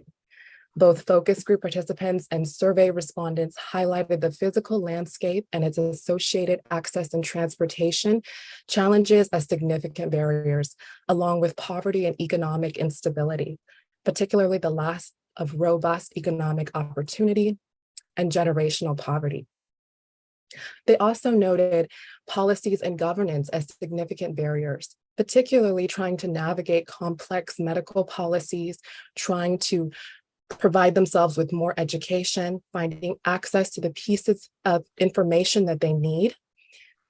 Survey respondents also named the lack of health education in the school setting and the healthcare system itself as a significant barrier, while focus group participants elaborated on how resource constraints, particularly the lack of vital human resources and government distrust and social normalization of unhealthy behaviors often prevent the achievement of equitable outcomes. Next slide, please. How do residents report experience equity in their own personal lives? 2 out of 3 survey respondents reported that they experienced some type of inequity in their own personal or professional life. 4 out of 10 individuals noted experiencing a lack of access, as we've described in some of these previous slides. 25% of individuals reported experiencing bias or discrimination. Next slide, please. Then residents were asked, where have interventions fallen short? Residents and community leaders alike have witnessed and participated in efforts to address various health and social challenges within the county. Those experiences provide vital learning as we think about the trajectory of this effort and as we try to avoid pitfalls along the course. Some of those pitfalls involve just failing to invest the necessary time and effort required to build trust. Trust is so integral, especially when you're dealing with various micro communities with individual identities and unique needs. Limited engagement with these communities was also noted as a significant pitfall. Having a presence in these communities is essential to build that relationship and to build the trust necessary to avoid failed efforts. Also, only having a superficial understanding or a superficial intention of addressing some of the drivers of inequity, not necessarily going towards some of those deeper root causes. And insufficient funding is always a challenge. And we fully recognize and humbly recognize that not all these issues can be entirely avoided, but by increasing our own awareness about them, we can hopefully identify them as they emerge and make every effort to course correct as we move forward in this effort. Next slide, please. Likewise, residents were also asked what would have the greatest impact on inequities, to which they identified building partnerships and working across multiple sectors, improving the availability and accessibility of services, particularly to low and middle class residents that often are not supported by safety net programs and don't have a lot of social supportive systems that they can use to help navigate the variety of pressures that they're feeling. Improving the technological infrastructure within the county, and increasing the availability of specific rehabilitative services, particularly in the mental health space, and particularly those that are not attached to any type of religious denomination. Expanding youth preparedness and workforce development programs, increasing the capacity for youth to build new skills and have true career readiness for careers of the future and not just careers of today, and developing and maintaining trust and robust communication with micro communities. I cannot overstate the last point. The communication was integral and was something that was consistently heard throughout the focus groups. Having open channels of dialogue, having an authentic presence, having true relationships, a true linkage to these communities. Next slide, please. And hearing from the community itself. So these quotes powerfully encapsulate some of the most predominant ideas and sentiments that were expressed in the surveys and focus groups. All of these quotes relate back in some way to the quantitative data and really demonstrate those findings and how they show up in people's real everyday lives, particularly quotes about where you are geographically determines what you will receive, lack of economic resources for self-direction. The last quote in particular, youth have few incentives to stay in the county, must move to get an education, good job, or have a baby is particularly telling in terms of its implications for the county's future. I think this quote really encapsulates the pressures that young families are feeling on multiple fronts as they grapple with the decision of whether or not to stay and invest in Trinity and invest their futures in Trinity or seek better opportunities elsewhere. Next slide, please. In summarizing both the quantitative and the qualitative indicators from the focus groups and surveys, the following themes emerged. Impact always begins with personalized and authentic engagement. This includes, like I've said, meeting people where they're at, understanding their unique challenges, knowing that there's never a one-size-fits-all approach, not being too prescriptive in our approach, but rather listening more than we tell, listening more than we direct. Predominant barriers are rooted in structural and environmental challenges. I think this goes without saying when we think about the technological deficits, the transportation challenges, and all that's associated with that as it relates to people's ability to access care. Poverty is both a symptom and a driver. Inequities lead to poverty, but simultaneously, poverty can exacerbate inequities. Early and school-based investments create dual opportunity. Here we learned that school-based and academic settings are not just a place of learning, but they also create opportunities and junctions where students can be supplied critical services to help them along their life and career paths, critical mental health services and stabilizing services that help them in various facets of their lives. Specialized talent is expensive, but its absence is costlier. The empirical data reveals that there's less doctors in Trinity County compared to the state, given the number of residents in the county. And this absence of specialty care as well as primary care is very apparent. And it's having pretty acute consequences in terms of individuals having health conditions where they're deteriorating, to very extreme points, and then ending up in costlier settings for intervention, such as emergency departments. Social safety nets are still leaving many exposed. This goes back to our comments about the middle class. Middle class residents are experiencing the squeeze on all fronts, from housing costs, childcare costs, food and living expenses, and they have very few supportive services that cater specifically to their needs. Housing is a fundamental component of stability. That's one that I'm sure you're very familiar with. And identity can be leveraged to combat distrust. All about really taking advantage of the beautiful identity of Trinity County residents, their rugged individualism, their uniqueness, their resiliency, and understanding that they can be made into champions and allies when the value proposition is understood, when we create alignment, when we make sure that we're sharing values, and that we really make sure that people understand the intentions of the efforts that are being presented. Next slide, please. And these themes from both the qualitative and quantitative assessments really culminate into the following strategies and recommendations, many of which have been already mentioned to some degree in this presentation, but I'll just summarize. Building sustainable partnerships through targeted collaboration. This goes back to being present in the communities, looking at different agencies that are doing similar work and building bridges of connection. Expanding broadband access in order to maximize telemedicine and telehealth technologies. They're available, they're utilized, but we can increase utilization by really improving the broadband infrastructure so that these technologies can be maximized.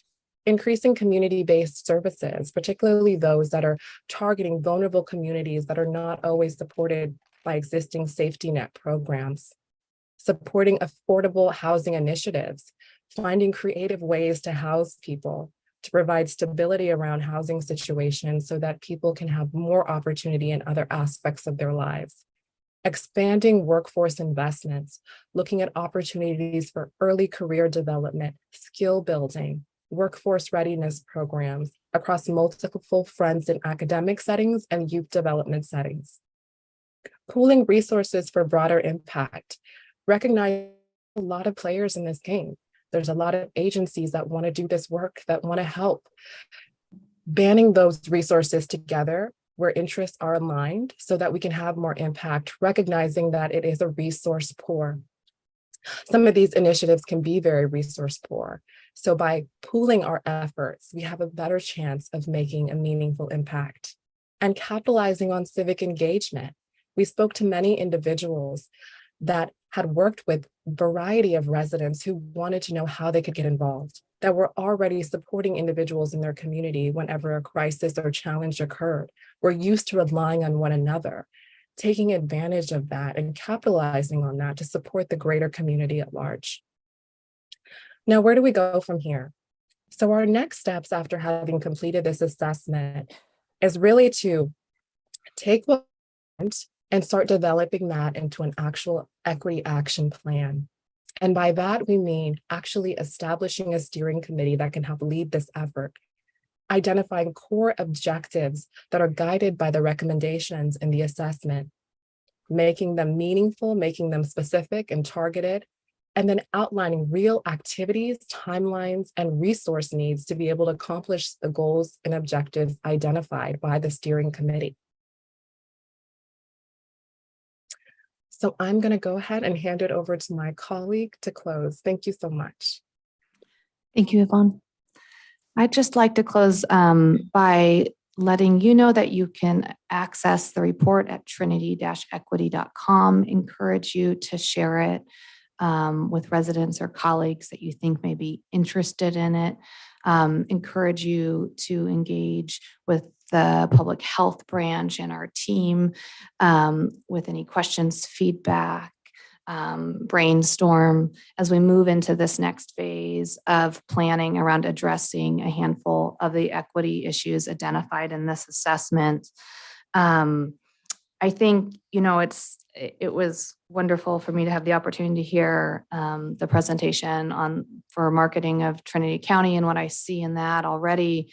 The work has been done, how much has been done with just bringing together multiple agencies and pooling existing resources, and what can be accomplished when we work together, pool resources towards a specific cause.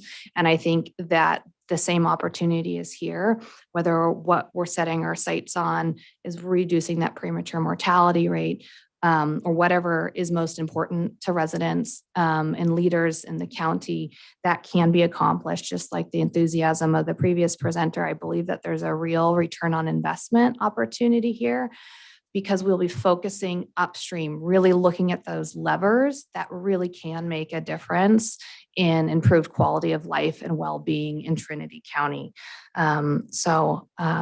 I want to thank you for your time and your attention and support, and see if there are any questions. Nice. Thank you, Sarah. Questions of board members?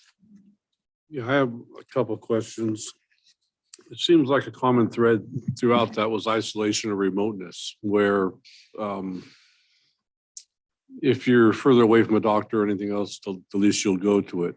And we were 2 or 3 times higher than the state or national average. do we bring that down a little bit? I was speaking with someone yesterday about pharmacies in Trinity County, and some of them are 2 or 3 hour drive from their home to the pharmacy, which is a long way to go once a month. Yep. And I think some people, after a while, drop out of that system. Just too far to go. Can't do it. And someone who goes to Alaska every now and then, I look at that same statistics up there, remote, isolated. They lead the league in everything, alcoholism, everything, you name it.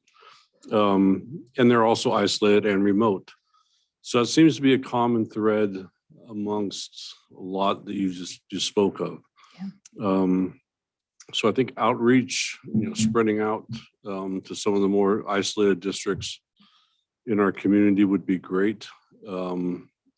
Bringing this a little bit closer together for everybody would be a good thing. And what is the difference between intentional and unintentional death? Yeah. So intentional deaths are suicide deaths or deaths by suicide. Unintentional deaths, they're called unintentional injuries. There are 3 main drivers of those. Those are leading is motor vehicle accidents, which is the main driver in Trinity County. Second is unintentional accidental drug overdoses. And then the third, which makes up a significantly smaller proportion of that, is falls, generally among older adults, but not limited to. So it's really about 62%, nearly 2 out of 3 of those unintentional injury deaths in Trinity County are due to motor vehicle accident related deaths. About 35% of those involve alcohol or other drugs, which is a little bit higher than the state rate. And then again, the second driver is drug overdose. So alcohol. Go ahead. Supervisor Gogan, I wanted to address the first part of your question because I think it's really important. Because the challenge is some of these pieces don't happen right away. It's kind of a momentum and carrying of different pieces to get to a place. But to frame this in the context of how we would approach this from a public health lens in our partnership with our Board of Supervisors and our CAO is looking at broadband, okay? Communication. If we know in emergencies, what's the fundamental key is communication. We know that that's what our constituents need. So you have a piece over here that's in the health department realm. So you have service that contributes, right? So in the health department, our job is to improve health literacy. So using this information to increase the public's awareness of how to navigate the healthcare system, how to understand what's going on with them. Have we done a great job of that yet? Absolutely not. But COVID helped highlight the challenges ahead of us and really identified where we can improve on that. So that's going on in the service. From a perspective of government policy, and I know our CAO, which is wonderful, has reached out. We're looking at broadband. We've been doing that for a while, and it's challenging. But by bringing broadband to others, we solve a lot of equity problems because they not only all those persons that are in danger of wildfire in those remote areas will have access to information. Telehealth, as Sarah was discussing, telehealth can be brought to those communities, maybe not even in each individual home, but at least they'll have someplace in the community where they can access telehealth services. And that's essential. It's the continuity of healthcare that helps with those chronic illnesses to keep people thriving so that they don't have to go to an emergency room. Chronic illness is, we're not talking about health being in the absence of illness. We're talking about health at the place where you are living the best life that you can, where you live, work, and play, just quality of life. And we know the pieces to that. So that's kind of what we're talking about, are all these different pieces. And we're hoping that you'll all keep engaging us on what pieces can you help with? What will our service providers? mental health, obviously that lands squarely in behavioral health, but there's ways that we can all support them to increase the efforts around alcohol and opioid use disorders and the amount of deaths that are happening around that. And so that's what we're talking about. And I hope that answers some of your question. I appreciate that. Really good question. You have a question? Go ahead. I'm just curious to know about some of these numbers, if what they look like, 5 years ago, 10 years ago, in terms of economics, and then just and how those economics played out along the landscape, because I know that economics are often a huge component. And when you see people under the poverty level, you can't really think past the fact that you can't afford to get gas to go pick your child up from school. It's really difficult to think into a future when you don't even know if you're going to have enough money to get groceries or what have you. So I do know that that's a huge problem. But one of the things that I've encountered significantly, especially, well, I won't even say in elders, I'll just say in everybody, since the catastrophic wildfires have been hitting our communities year after year after year, we really have communities that are steeped in long-term trauma. And even with just the smell of smoke hitting us a couple days ago, people they just can't. I mean, they just start going into panic mode, and it's very, very difficult to overcome those high levels of anxiety. And what I've witnessed long-term is just kind of an overwhelming sense of despair. And that when that feeling of despair is weighing on you every single day, it's really difficult. And then you try to go get gas that costs more than you can afford. You try to go to your doctor's appointment and the doctor didn't show up, and then your doctor doesn't exist anymore. And then the pharmacy you've gone to for the last 10 years of your life closes within a week's notice. And we just have people who just feel like there's nothing they can grab a hold of that's going to help them pull themselves up by their bootstraps. And I think that Trinity County residents are those people. We're grit, to the core. But even with all of that said, we just have a community of struggling people. And my heart is for overcoming that sense of despair. I truly believe that when we heal our people, we will heal our communities, and healed communities heal economies. And so just reaching out to that level of despair and just being that hug when people need it is really, really important. And I thank you guys for taking the time. I got to participate in one of the on-site meetings down in Salyer. And I do appreciate you coming to us. That was really important to the elders there. And I appreciate you exposing some of these numbers, because we'll be able to look at them holistically and possibly work together to just help our people heal. Thank you. I want to respond to a few things and then invite Marcy to add anything that she wants to. First, just, from an epidemiological perspective, what you named around poverty, trauma, and despair, those three things, particularly poverty, has been clear for decades, the impact on health and well-being. And I want to be super clear here. More likely, particularly to grow up in poverty, you're more likely to experience negative outcomes. And that is probabilistic, not deterministic. And I want to be really clear about that. But when we see, and we'll bring a trend analysis to answer your question directly about what does it look like in the county in the last 10, 20 years. We've seen, from my memory, higher rates of poverty for a while in Trinity County, but we'll bring that forward. I just want to acknowledge what you named. The impact of those things are very real, and it's generational as well. And so that's also part of the challenge. I think to your comment or your sharing around trauma, that the community trauma around fire, intergenerational trauma, the science is also very, very clear, the biological, psychological impacts of that.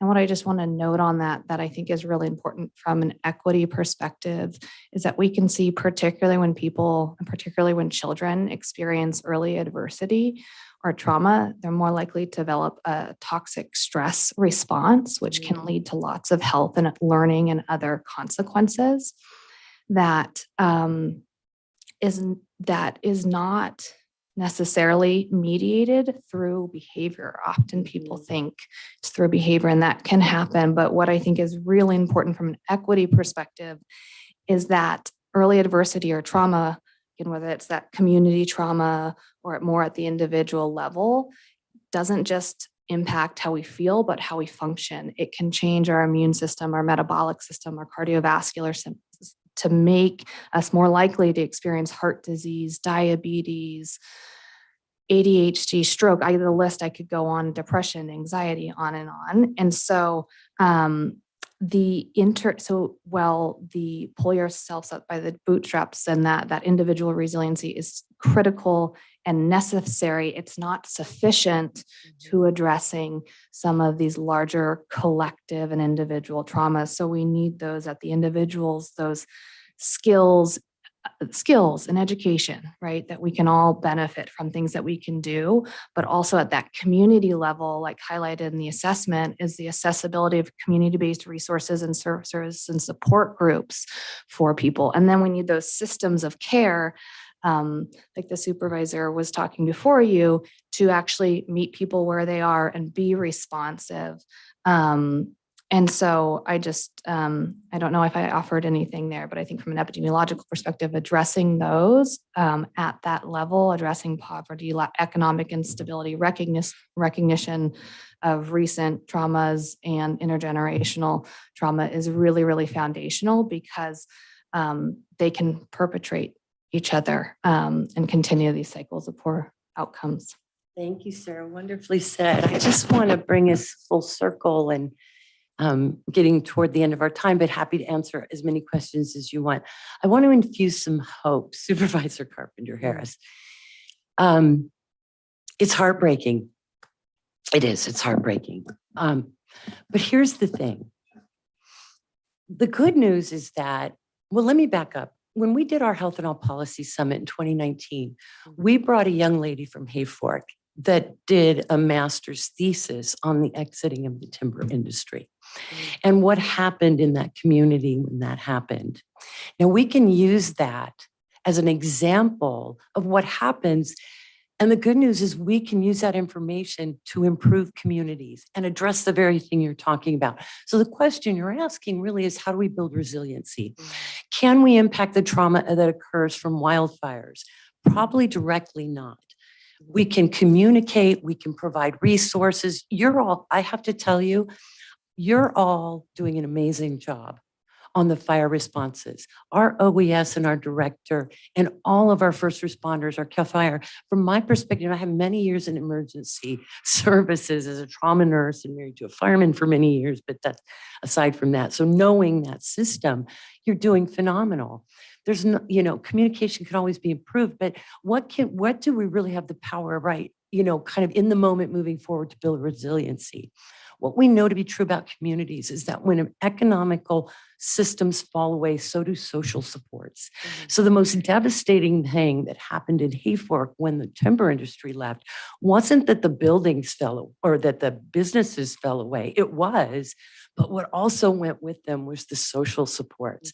All the people that convened around that collective purpose of, they worked together, they lived together, they supported their businesses, and it devastated the community. And that's what you're seeing now is the perpetuation of that and getting where does that mean every micro community and every person in Trinity County is disadvantaged? Of course not. And this isn't a zero-sum game. It's about, okay, we're doing pretty good. Residents, I'm doing pretty good, but I think this could be better. And so the message here is, and I think I think Dr. Coons got really mad at me after a while because I kept asking him, when is the general plan update coming? When is the general plan update coming? Because by aligning equity with the general plan, you now have information that can help inform you. So what do we do to build resiliency in those communities? We establish economic means for those communities to build themselves. They develop their community plan. They say what their values are. They say what they want. Then we support them in building those economic resources so that they can become what they want to become. It's not up to us. That's meeting people where they are. That's the good news. And it's possible. It happens. It really does. And so I wanted to close with that. Of course, if you have any more questions, that's fine. I just really wanted to close so that we can all kind of go, okay, we have a plan. We have an idea that's tenable with all of the priorities and all the things, the different things we all face. At least we know now the direction. Right. And I just appreciate all of you and each one of you individually. Hopefully I'll get a chance to thank you personally later. But I'm happy to answer any more questions or have Sarah answer questions. Supervisor Lutweiler has some questions. Yeah, I think actually mine are more comment in nature, but Heidi, to your question, someone messaged me during the presentation and said that based on a previous study, we had been reported in 2019, 24.2% of children under the age of 18 living in food insecure, low income, and now it's 31%. So it's actually gone up in that period if this data is correct, and I'll share that information that came in. Two things that stood out to me. One, well, so much stood out. It was reading that it was sobering, but it was, I think, so informative to help us understand better. And the only frame of reference I got to that during my tenure when I was active on the fire department, I've since backed off, was a realization of how much of a bubble we live in.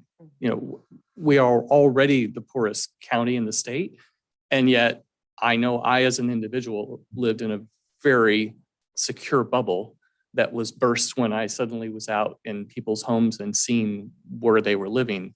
And that isolation that comes not just from distance access, but from some of the things you mentioned about apathy or unaware of opportunities, or the distrust in the services that could be of help to them, all those sorts of things. So I do think it's very helpful to have this kind of in our faces to maybe push us, pull us, whichever way it is, out of our bubbles, because I do think it's that communities coming together for the people that will end up making the biggest difference. And I also think, though, and I'm very pleased that Trent has already voiced such a commitment in enhancing communications from the county, because I do think that also my experience is that there is a lot of distrust in many aspects of the county. And then there's this almost immediate negative filter put to everything. And the only way we overcome that is having better communication, having two-way interaction where people can begin to build trust. And so I hope that happens.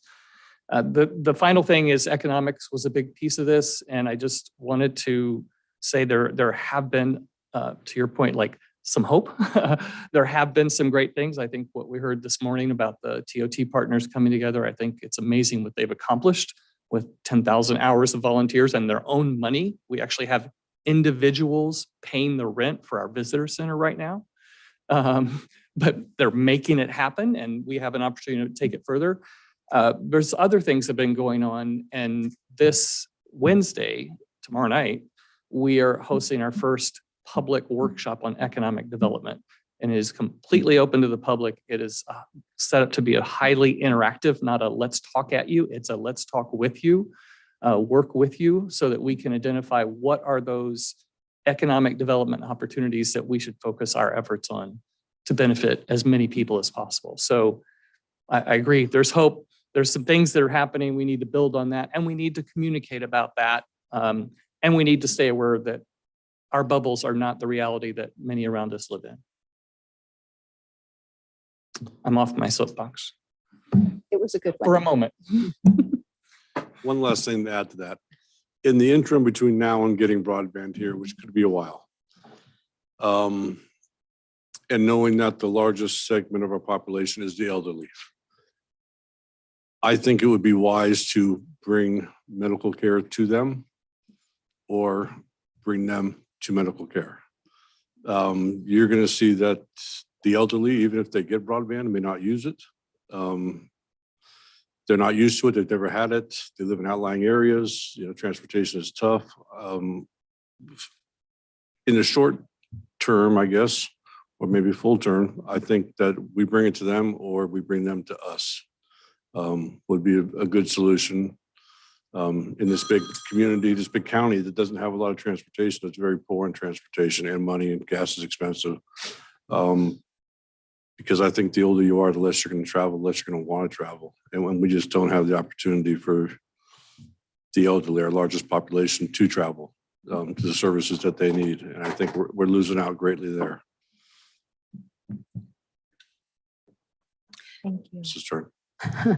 Well, I will just wrap up by, first of all, thanking our entire HHS under Director Hamilton's leadership, and public health nurse Marcy Kudzel, and Kirsten, for your leadership over this project. Generally, this team to come in and really care about our county. You can come in with your counting and your data and your figures, but it's very clear to us you've also come in with your hearts.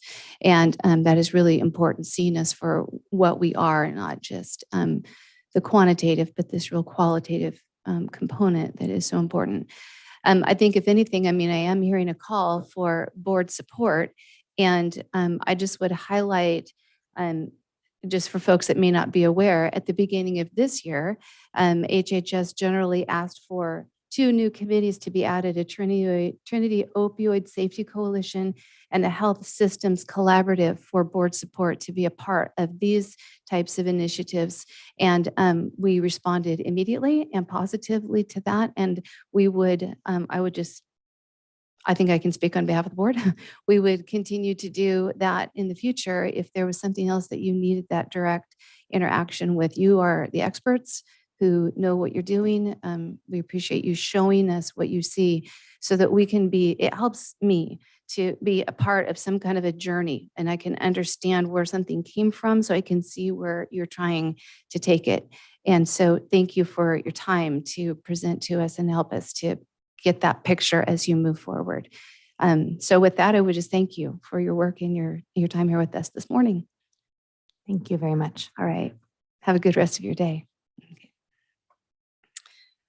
All right, item 1.5, probation. We are going to adopt a proclamation recognizing the week of July 17 through 23, 2023 as Probation Services Week. We have our Chief of Probation, Ruby Farrow, here with us. Did you have something you want to say before I read the proclamation? Chairman Cox, members of the board, just like to thank you for taking the time to do this. And I'm honored and privileged to accept this on behalf of my department. And we have a department, like so many others, of amazing people who are just so dedicated to the work that they do and for doing healing work within this community, as well as safety work. We provide people accountability and opportunity, and that creates less victims in the community. And just really appreciate your time to do this. Thank you. Thank you. And before I read the proclamation, I just would highlight, because likely it won't be discussed, but there is an item on our consent agenda today where our probation chief is leading the way in a larger advocacy against a bill that is being proposed that would be harmful overall. And so there is that larger bird's eye view of what's coming down the pike in order to make sure that, she's looking out for how things will function in the future to the better end of all. And that's a piece of what goes on. And I'm grateful for that. So a proclamation of the Board of Supervisors of the County of Trinity, recognizing the week of July 17 through 23, 2023 as Probation Services Week. Whereas probation utilizes an accountability lens to be a connector and bridge for justice-involved individuals to receive the individualized rehabilitative services they need to be successful and reduce victimization. And whereas probation professionals play a unique and essential role in our justice system and community, probation is focused on helping justice-involved individuals transition out of the system permanently through transformative and evidence-based rehabilitation. And whereas probation officers are trained experts prepared to manage trauma and other needs of justice-involved individuals and safely supervise and connect them to the resources they need. And whereas California probation officers are diverse and educated professionals focused on providing collaborative safety for our communities.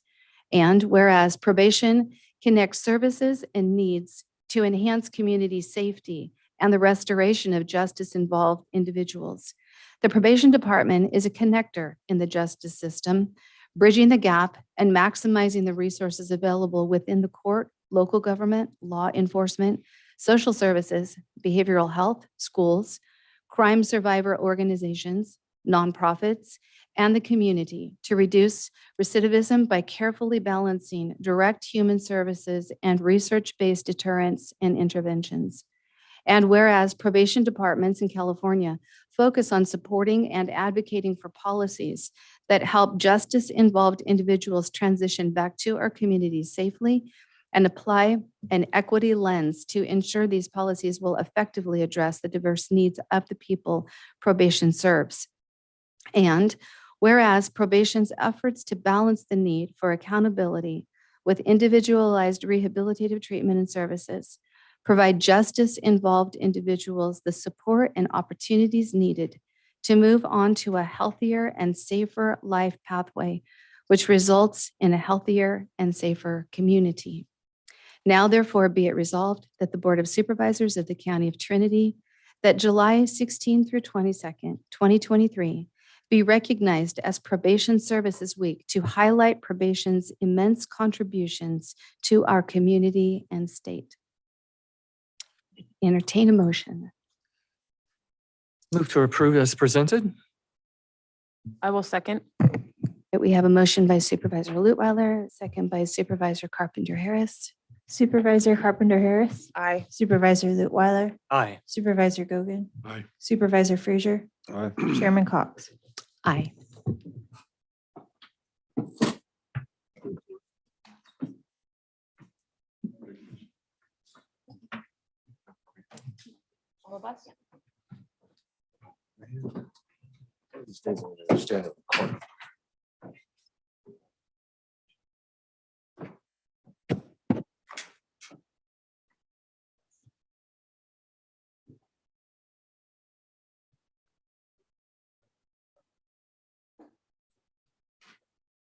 One, two, three.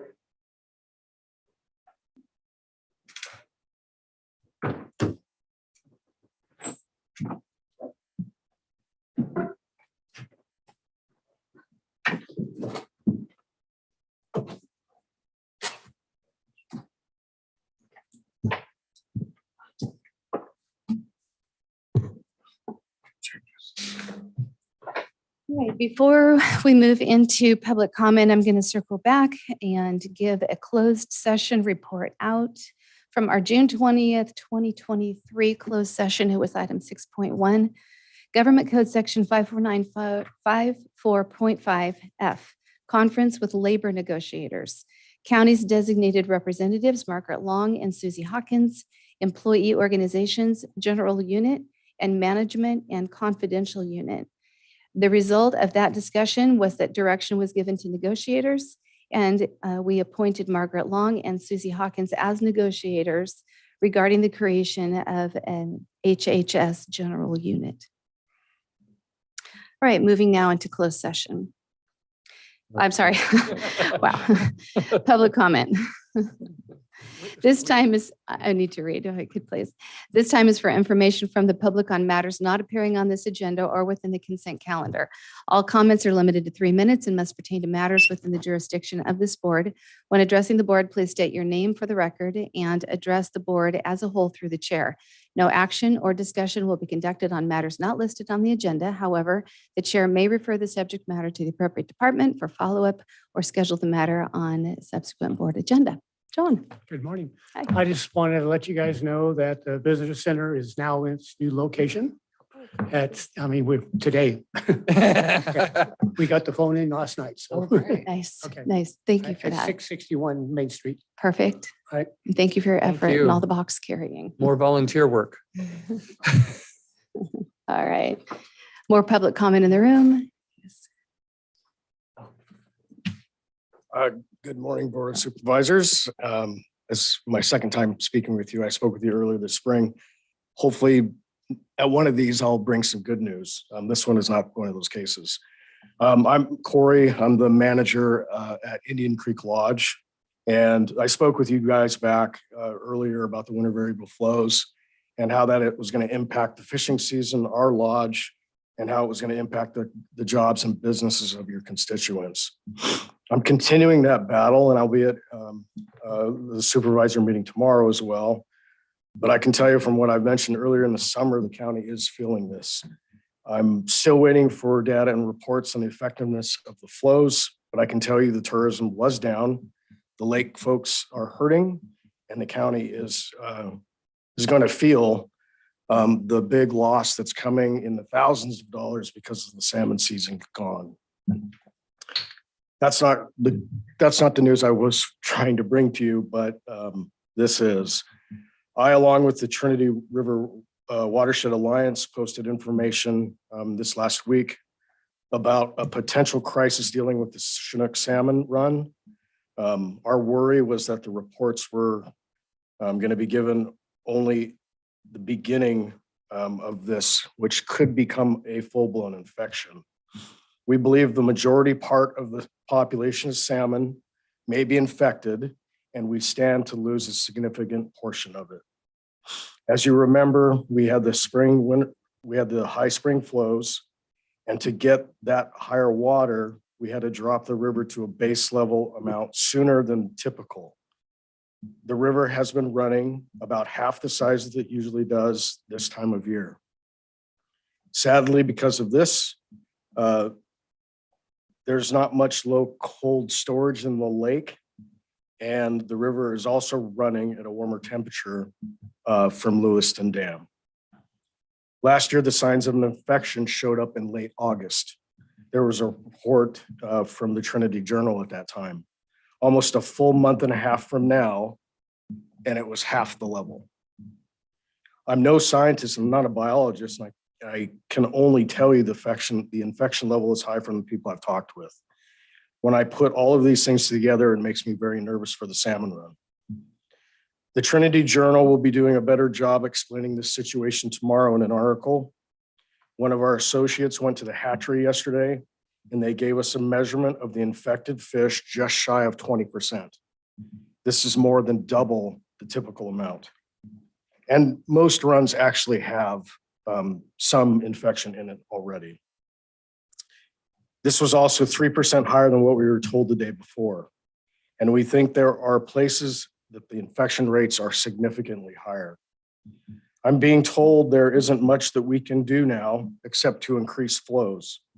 The committee, and I don't know exactly what they call themselves, whom are the ones that decide on the emergency flows, met last week, and I believe they won't be meeting for another 2. They're taking this week off. I'm asking for you, the Board of Supervisors, to please ask these questions because I've exhausted all of my contacts to help spur this conversation. I just want the conversation to be made, and the folks that know what to do and how to do it quickly. Corey, I need to ask you, are you nearly to the end of your comments? You're I- beyond the 3 minutes, and I know what you're saying is really important. I am. This county deserves an answer and how we get there and what happens to the salmon.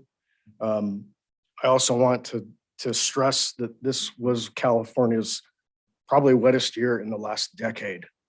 And we have this to deal with now. Thank Thank you. you. Thank you. Okay, I see no other public comment in the room. Is there any on Zoom?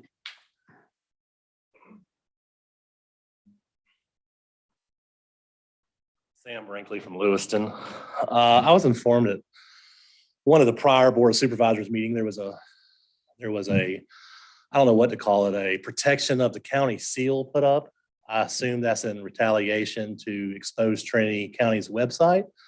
I noticed that y'all decided not to copyright it, but to make a rule that it can't be done. I wasn't sure. There was nothing posted in the paper about potential consequences for that. And I just feel like the county again is doing something that's going to drag them into a lawsuit. I don't understand how, if it's not copyrighted, how I'm not protected under my free speech, political speech, or parody.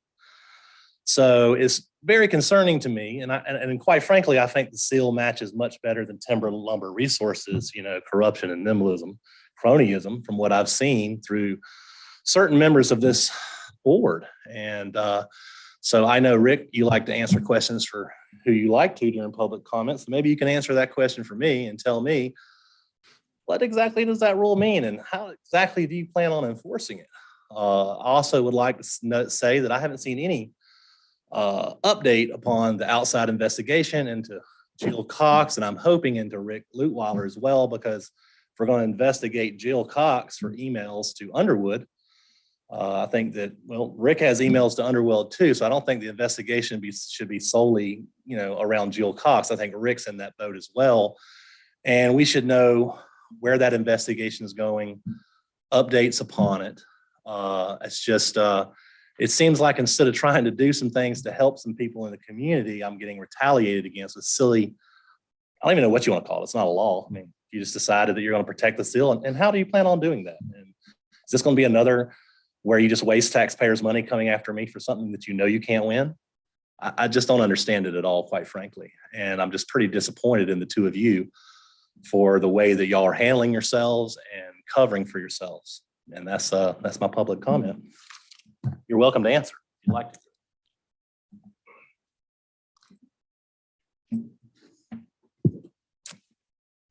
In Schneider, I'm sorry, I pronounced your last name wrong. Stabler, that's fine. So I'd like to comment on the cannabis ordinance update, and I have 5 questions. And since the time is limited, I'm wondering if I should just go through the questions and then at the end you can answer. So the first question I have is, if the county or cannabis department feels updates to the ordinance are required, changes need to be made, why are we, the public, unable to be told what sections are being considered for modification? Why are we being told we have to wait until the updates are made and only then will we have an idea what we should comment on? First question. Second question, how can one supply comments to changes that are being proposed to the ordinance if one has no clue what changes are being considered? Question number 3, why is it not possible for the cannabis department, our general plan update contractor, to provide the section numbers being considered for changes and why they think changes need to be made? Question 4, why has a Tiger Team group of community members representing a collection of all perspectives regarding cannabis cultivation in Trinity County not being formed to participate at a regular cadence to review possible and proposed updates to the cannabis ordinance before the county just says, here are the changes now, you can comment? Question number 5, why have the ADA committee meetings stopped and are only being held in private? It seems this would be a good time to share proposed changes to the cannabis department feels are necessary and get actual real-time updated comments so that when you actually release the updates to the ordinance, if there are any that need to be made, we are able to have something that more of the people are agreeable with, and all parties don't have to be arguing with one another when those changes are made, if there are changes made. I'm done. If you can answer any of those, it would be great. So what I'd like you to do, if you would, is I typed as quickly as I could. Would you put those into an email form and submit them to the cannabis ad hoc? You've got a special email. What is Sure, it, he has. Dan? She has. Oh, you have them. All right. I'll try to address some of those in our report out from Cannabis Ad Hoc. Thank you. Some of those I've submitted. This is a slightly different consolidation, but I can submit these again to that email. Okay, thank you. Adrian Keys. Hey, thank you. Good morning. Adrian Keys from Hayfork. Thank you, Chair, Supervisors. First, I really want to thank you for giving the gentleman from Indian Creek Lodge a little bit more time. I think that's a really important conversation and is really endemic to some of the management issues we've seen with our water for some time. My comments for today have to do with the Hayfork transfer station, and it kind of dovetails a little bit into the tub grinder. I'll start with the tub grinder. Sell that thing. Get rid of it. It's never going to get used. It's never been used. It was a boondoggle to begin with. I don't know why we have it. It needs to go. And then ideally, that money could be allocated to some of our solid waste facilities for some really specific improvements that need to be made. I think that those improvements should be gathered through the employees of those, not through me, because I don't have all that information. But I would say something that's sorely lacking at the Hayfork transfer station is the ability to get rid of construction waste. It's a nightmare. Every once in a while, you can bring in like 2 cans if you chop all your wood pieces up in a size that's small enough to fit in them. Sometimes you could bring in a small amount and put it in a certain dumpster, but you can't know until you get there whether you're going to be able to dispose of that material or not. And so just from my personal observation and my personal experience, it's making it just excessively difficult to dispose of construction material, debris, and waste in a responsible manner. And that's it for me today. Thank you. Thank you.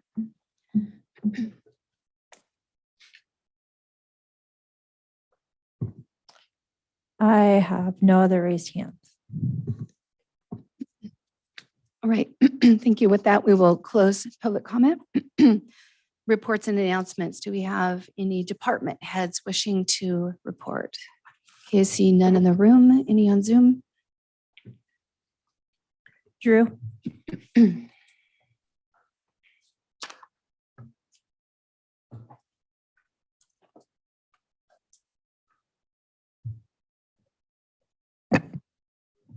Can't hear you, Drew.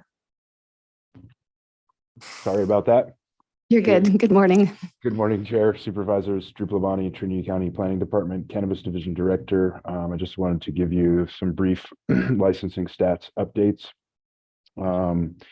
Currently, we have 215 active small cultivation licenses that have been issued, and we have 4 on the desk to go out today. So that'll get us to 219. We have noticed 252 Appendix C documents, and we are still sitting at 417 total submitted Appendix Cs, which leaves 165 projects for us to finalize and hopefully license before the end of this year. Thank you. Drew, can you just clarify? So 417 Appendix C documents have been submitted for review. Is that what you're saying? Yeah, total from, late. Right. Yep. Okay, thank you. Okay. Thank you, Drew. Thank you. I have no other raised hands. All right. Report from County Administrative Officer, CEO Tyhill. Thank you, Chair. I got a couple items. So just I want to make a statement on the cyber incident. This same message has gone out to the Trinity Journal, and I think they're going to be publishing something. The same type of information has gone out to all county employees. But I want to make a public statement here that Trinity County recently experienced a cybersecurity incident impacting some of our systems. Upon discovery of the incident through the county insurance provider, we immediately engaged a third-party forensic firm to conduct a thorough investigation into the nature and scope of this incident. And our investigation is ongoing. Our primary focus remains on a safe and efficient remediation process, the protection of the data we maintain, and the restoration of our systems. And as I can, I will provide more updates on that particular topic. Kind of going along with what Corey talked about, there was a federal fishery disaster declaration and an economic injury disaster loan worksheet that was due to Philip and the county OES on June 14th. There were some questions on that as far as, how exactly it needed to be submitted, when it was submitted. This obviously was affected by the county cyber incident, and there were some concerns regarding the deadline, but I just want to make sure everybody is aware that the county has in fact opted into that program, and more information will be forthcoming. This first stage was simply to determine if the county had enough potential impact that we would opt into the larger state program, which we have in fact done. So there will be more information coming out on how to go about that. And if I misstated or screwed anything up, I'm sure Philip will correct me, which is absolutely fine.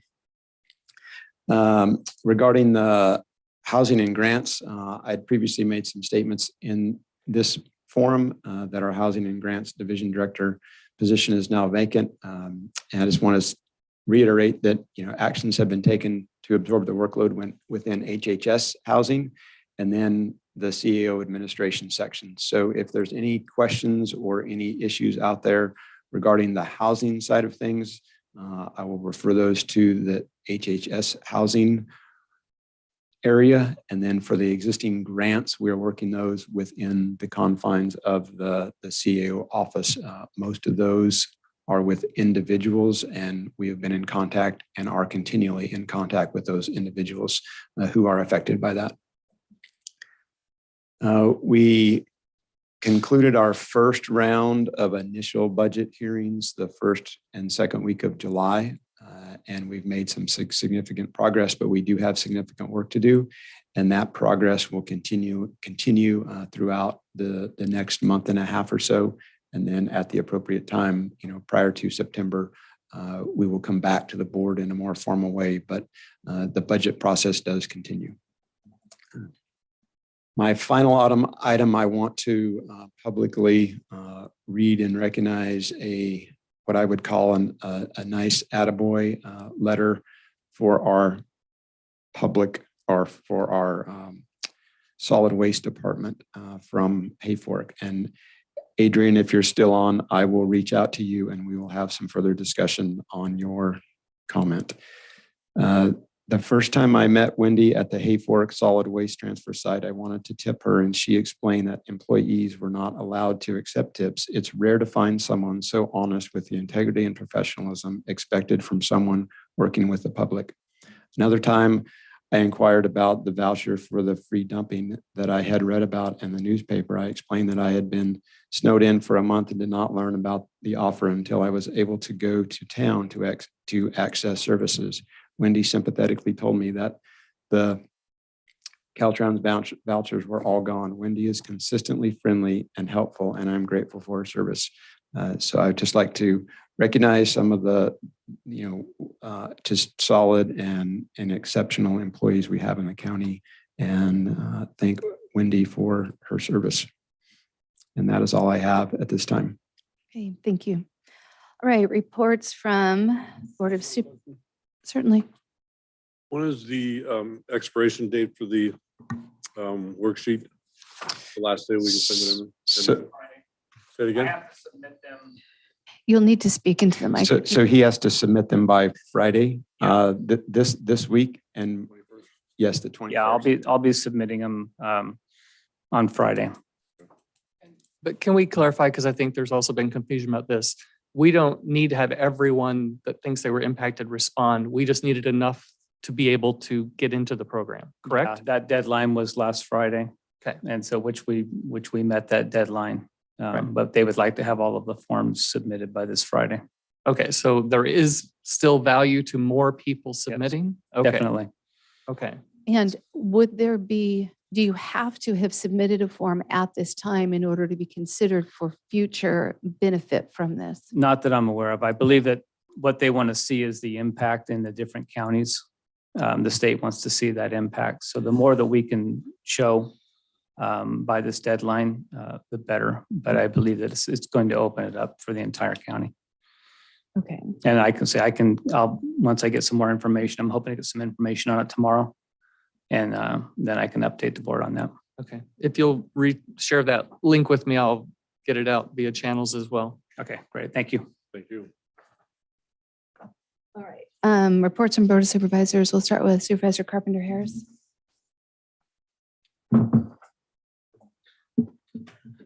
First, I just want to say I'm sorry that I missed the last meeting. I had some health issues occur that prevented me from coming, so I apologize for my absence. But since the last time I was here, I was able to go on the Big Ranch tour with the collaborative, which was a very informative tour led by the U.S. Forest Service. It's very heart warming and exciting to see the potential projects that will be hitting the ground in our forest, helping us with fire resiliency and our ability to get around in the Forest Service roads with those setbacks being done. And then I also went on the boat tour with the TRP in Junction City there. That was a fun morning.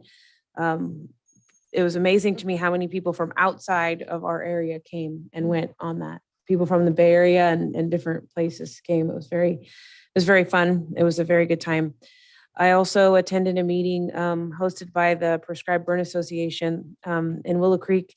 It brought together many folks who make emergency decisions, and then also just the players, if you will, who service Eastern Humboldt and Western Trinity right there on that line.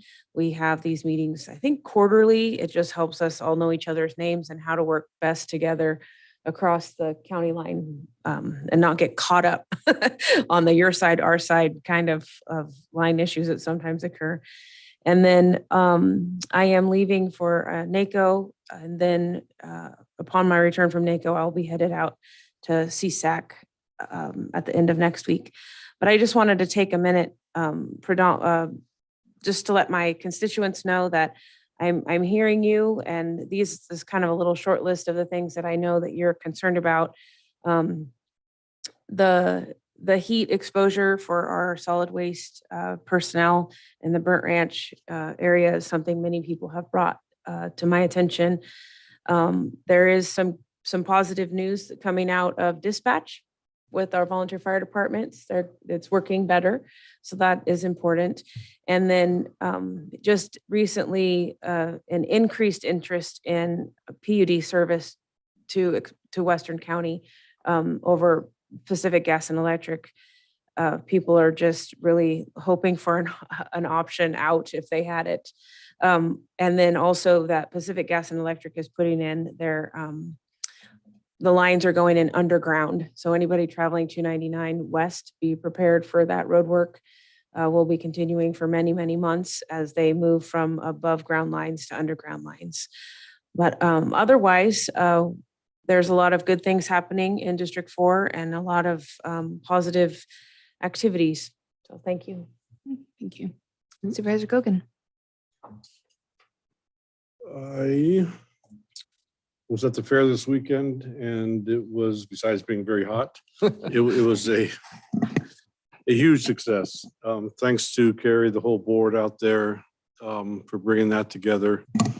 It's a huge task, a great fair. The kids enjoy it. The auction, again, was a huge success with Trinity River Lumber leading the way in the auctions, and also a legal cannabis grower from District 3 were the top 2 donators. But thank everybody who donated in the auction for the kids. It was really a super auction again this year, and we're thankful for that.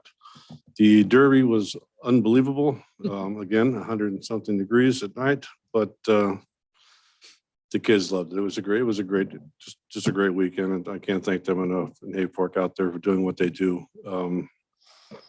It was really a nice weekend.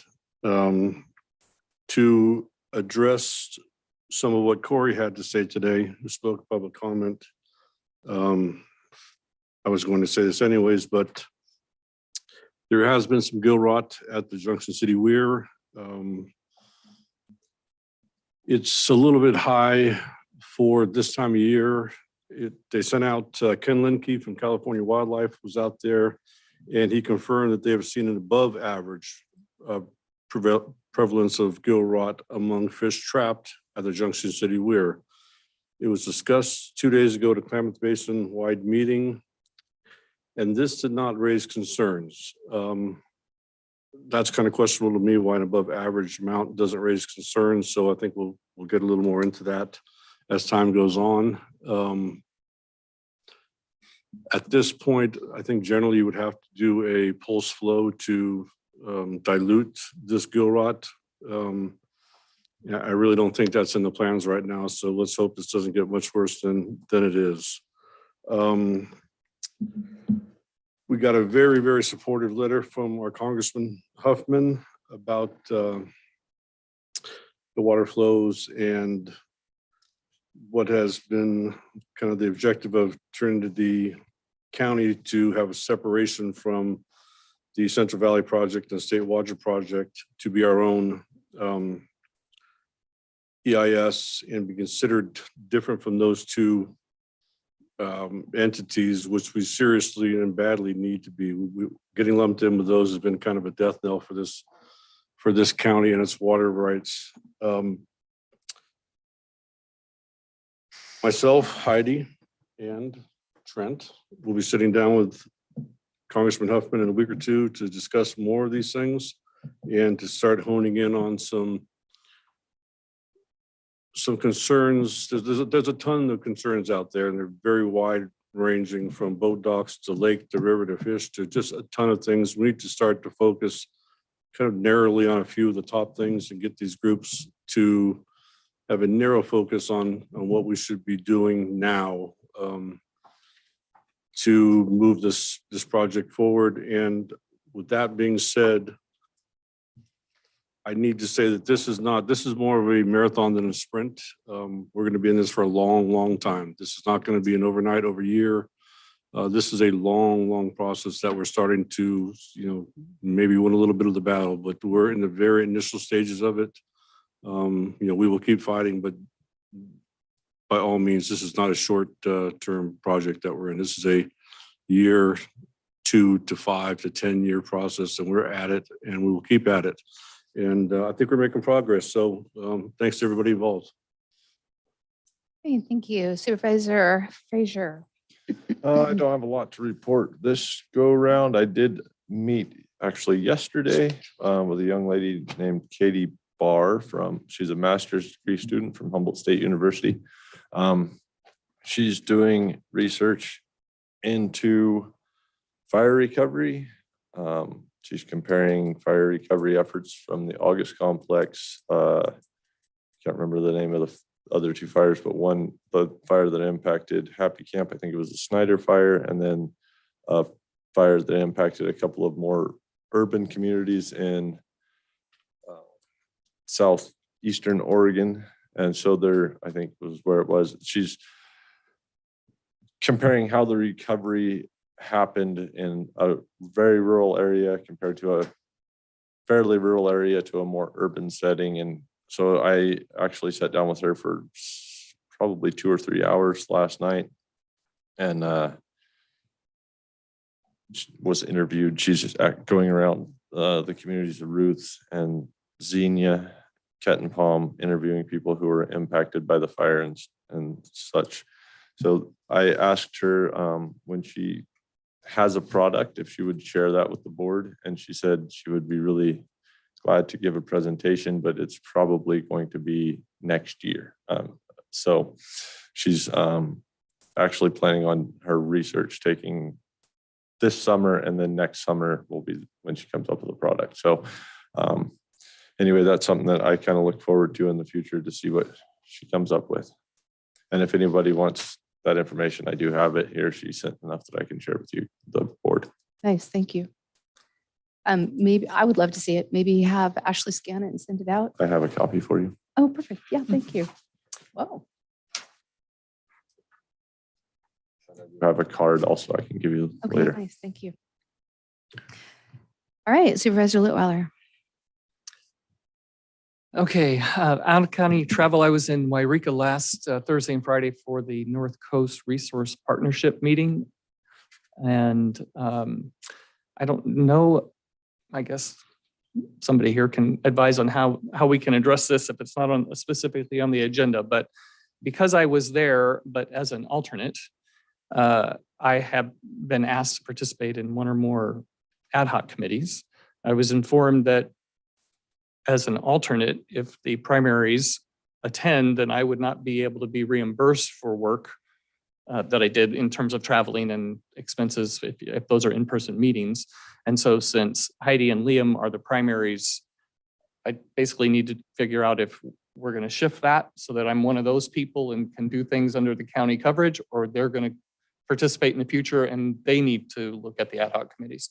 So I don't know if we can discuss that here since it's not an agenda item, but at some point soon I need to respond. Probably, I would say agendize it for August. We'll make that decision as a board. Okay. All right. So I'll just let them know that pending how we're going to move forward with support of that particular organization. I have to say it was a very interesting and encouraging 2-day meeting. That group works extremely well together. They have done a tremendous amount of great work. And one of the things that's most telling is that they've had over $110 million worth of projects. 95% of the money goes into the project, not administration. Wow. And the group is very linked with the tribes. That is a co-chair environment where a county representative is a co-chair and a tribal representative is a co-chair.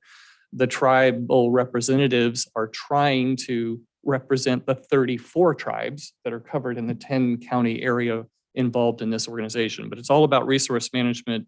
They continue to do great work. We have our Trinity County representative to the technical peer review committee who actually looks at the projects and says, good idea, bad idea, whether we should do things, is someone that works with the Yurok tribe, and she is the co-chair of that organization. So Trinity County is well represented in that sense. And it's just, however we support them, we need to support them because they can do some great work for us. One of the things that I put forward as we were talking about potential priorities was the possibility of a big project to do environmental cleanup from illegal cannabis operations. And as they were looking at the different options that they might have to pursue in the future, one of the points I was trying to make is that probably much like other counties, we have a housing problem. We have properties that have been damaged so greatly with environmental problems that people don't want to buy them because the cleanup costs are too extreme, which means they stay out of housing. Because we don't have housing, we can't hire people, so it affects the economy. So it's a trifecta project where you could improve health of the environment, you can improve housing, and you can improve economic development.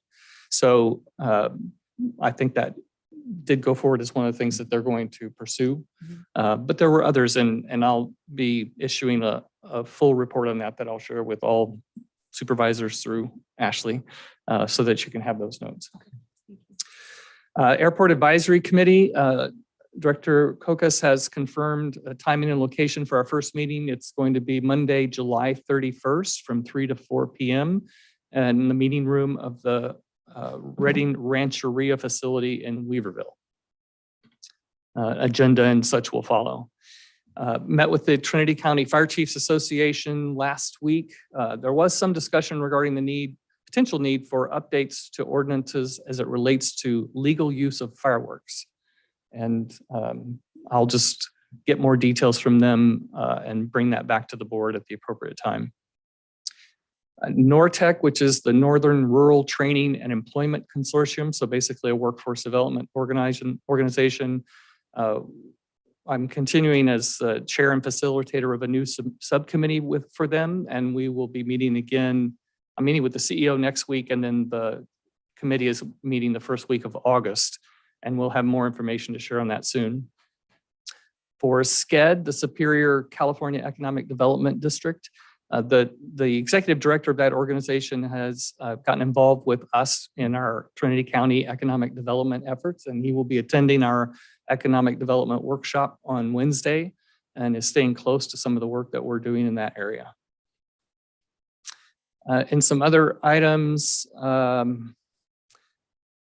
wanted to share that I've received a number of constituent concerns of late, and they have a broad range, but I did want to note that CAO Tuttle and I were in Coffee Creek Sunday to meet with some constituents there that had some concerns about how some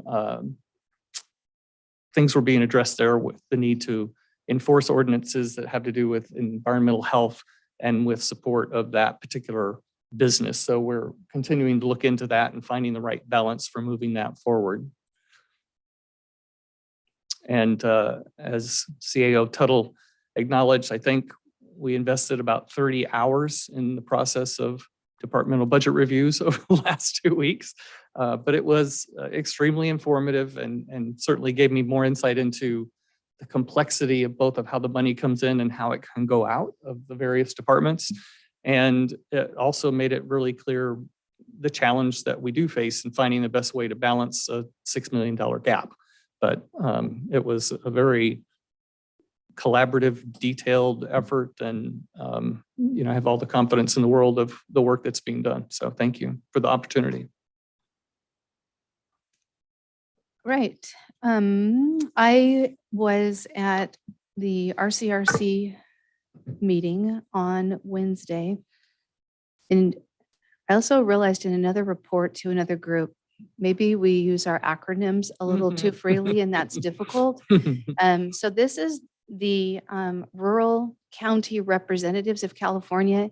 It's a 40 county subset of CSAC. So that's the California State Association of Counties, and that's the gentleman that we heard from this morning. Graham Canals is the CEO of that. So we, each of the 40 member counties then sends a delegate, and we form an executive board. And they have a CEO and staff who predominantly advocate for us. And so the needs, one of the most positive, encouraging things about attending the meetings is to, again, relearn we're not alone. It can really feel that way, that our needs are very specific to us and us alone, and that is very much not the case. So I'm just going to go over just briefly a few of the things that were highlighted there. If anybody wants more information into them, and there's certain things I will forward out to Supervisor Lutweiler that you can take to the Fire Safe Council and to, well, actually I go there, Fire Chiefs meeting is what I meant. This information relates to the governor's behavioral health modernization proposal. It's an overview. There's a couple of bills that are involved. AB 531 is a bond measure, $4.68 billion of general obligation housing, a housing bond that would fund construction of an estimated 10,000 new clinic beds and homes, creation of 1,800 units for veterans, and a limited CEQA exemption included for development projects funded through the bond. SB 326 is a Behavioral Health Services Act, expands services to include treatment for substance use disorders. It modifies existing funding buckets. And so RCRC's priorities, just to kind of show you what they do, is they make sure that if these go forward, there's flexibility for rural counties, ensure equity in the withholding sanction process, and provide fiscal protections for those. So while those all sound like good things, the way they get implemented can sometimes be problematic for small counties. And so they work to that end. Let's see. We had as a guest speaker, Yana Garcia. She is the secretary for Cal EPA, which is the Environmental Protection Agency. So to differentiate that from the federal, she addressed the RCRC Board of Directors on their initiatives, particularly on implementation of SB 1383, which is hazardous waste management, air quality in wildfire areas, and water rights. That was a really interesting discussion. And so I'll just give you a little picture of it, because when she concluded her presentation, the RCRC president addressed her and thanked her for her bravery to enter the room. and admonished us to be kind in our comments in response to her, because so many of the things that they're putting forward at the state level will really shut down a lot of the things that make the true Northern California produce what it does and how effectively it does. For example, the gentleman sitting next to me is a supervisor from Del Norte, and he shared with us that produce that can no longer be sold in their local Safeway store used to be used to feed local kids 4-H animals. And now, because of the definition of hazardous waste, that has to be trucked all the way to the city for proper hazardous waste disposal. Exactly. So we were encouraged to invite Ms. Garcia, and she's a lovely person. I think she's just not well informed.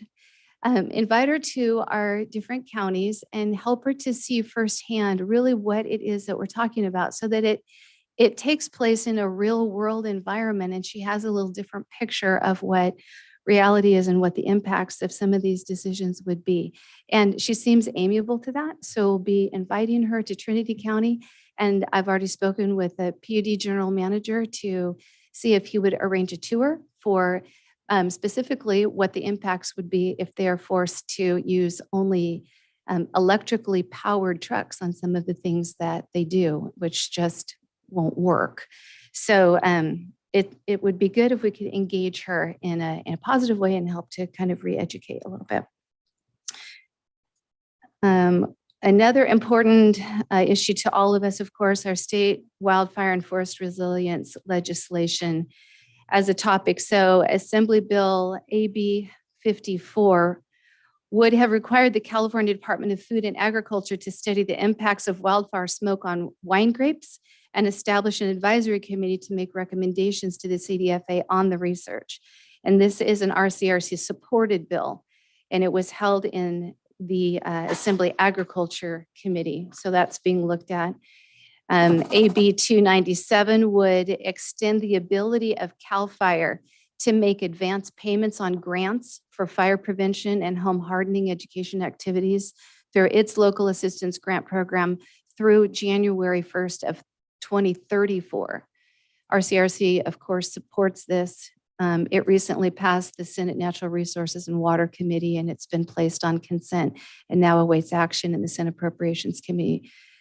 AB 338 would expand the definition of public works to include fuel reduction work done on contract and paid for in whole or in part by public funds, thereby requiring prevailing wage to be paid for community fuels treatment and forest resiliency products or projects rather. So, I just kind of go over these lightly because you can picture in your mind what that would do to us if some of these things move forward. And so those things will certainly be passing on to the Fire Safe Council as well as they participate in advocacy on those. There's been a lot of discussion over the California Fire Hazard Severity Zone maps. Public comment on those maps has been extended through August 9th of 23. If you would like to make comment on that, I can help you know how to access that portal. They do look at and respond to, and there have been changes to the maps made based on some of the comments received. You should know that these mapping hazards are not defined projects. In other words, let me back up a little bit. These maps map hazards, not risk, like topography, fuels, weather. So while they are not defining projects or how homes are built, they are used for building standards for new construction in the wildland urban interface. You'll hear that referred to as a WUI. That's us. They're used for natural hazard real estate disclosure. They're used for property development standards such as road widths, water supply, and signage, and for consideration for general plan updates. So, the outcomes of these certainly are impactful, and just realize that comments need to be facts that you're aware of, places in the maps that you see inaccuracies, or data that you are aware of. I feel this is wrong, you'll be responded to because they must respond to all comments, but those aren't the sorts of things that will make changes. So we need to just for expectation's sake, have that awareness. So that is the end of my report. So checking time, let's just move right on here. We are again going to break at 12:45. It's 12:10. I'd like to just move into the consent calendar. These items. We still have to report out from ad hoc. One moment. Report out from ad hocs. Trinity County Water ad hoc. Do you have anything to report out? Yeah. The cannabis ordinance. Thank you. Do you want to start out? Okay. We recently decided to lengthen the amount of time allocated to preparing the proposed updates. We had been talking about June and July timeframes for having public workshops, both because we wanted staff to have more time to allocate to processing applications in advance of the cultivation season, and because we just want to make sure that we invest the right amount of time to do this right, so that we don't have to keep coming back to the well, if you will. We're now looking at the end of the year, the first part of next year for those public workshops. I think the time frame was end of the year so that we could be bringing to the board in January.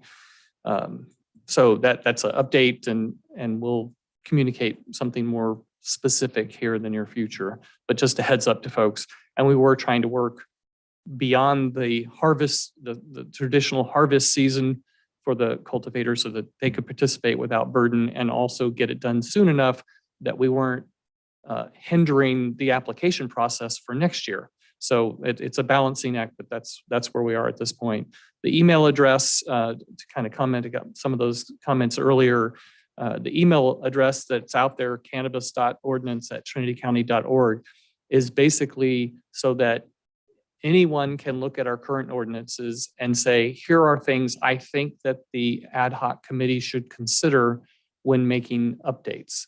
And so the real thing that people need to look at is, well, what's out there and what do I think needs to change? That's the input we're looking for right now.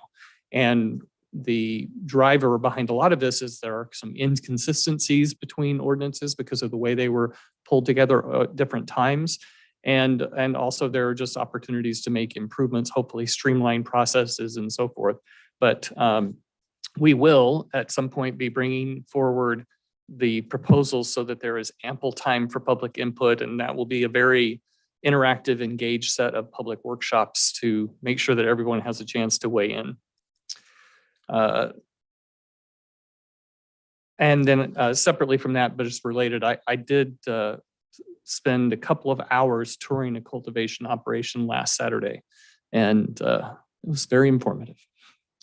And then I would like to add just a little bit to that, and kind of in response to Nancy's question earlier about why the ad hoc is no longer engaged in the public. It's not the same ad hoc. The ad hoc that we had last year with Keith Groves and myself was entirely different. We were actually trying to help staff. We were working as quasi staff to take the public input and filter it, try to consolidate it and present that to staff because they didn't have anyone at the counter.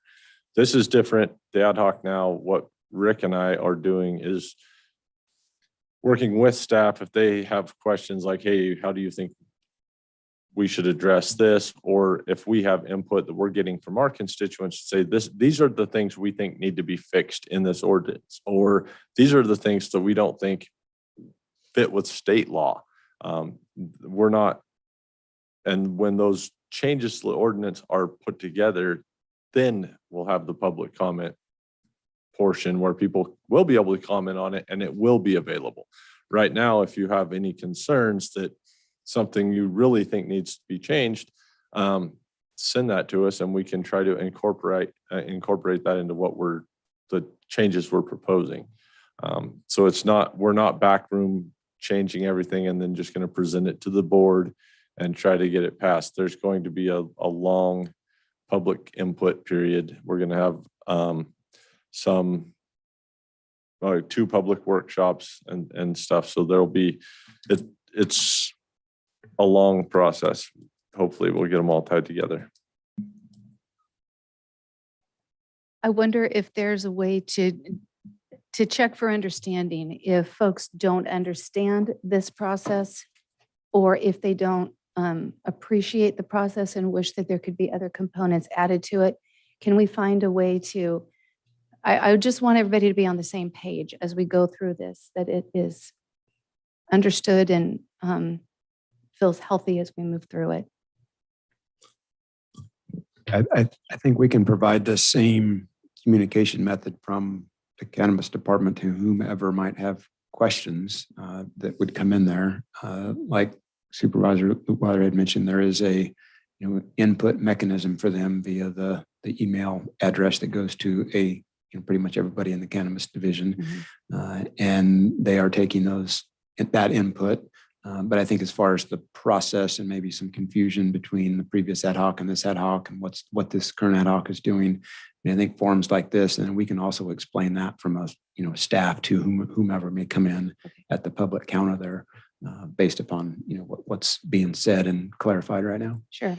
And maybe just so there isn't mix up in confusion in the communication, maybe you gentlemen could just kind of write up, this is your statement, maybe as you almost kind of put it today, this is what the ad hoc does. That way, when staff are trying to communicate to folks that come in, it's the same message. It's the one that we are. And I think we actually have that already written up, because Rick presented it one time, and we can give that we can post that on the window at the cannabis division if we need to or whatever. But yeah, I'll try to make it clear that we're not running the cannabis department. We're trying to help them any way we can to come up with an ordinance that'll be functional when it gets presented to the public.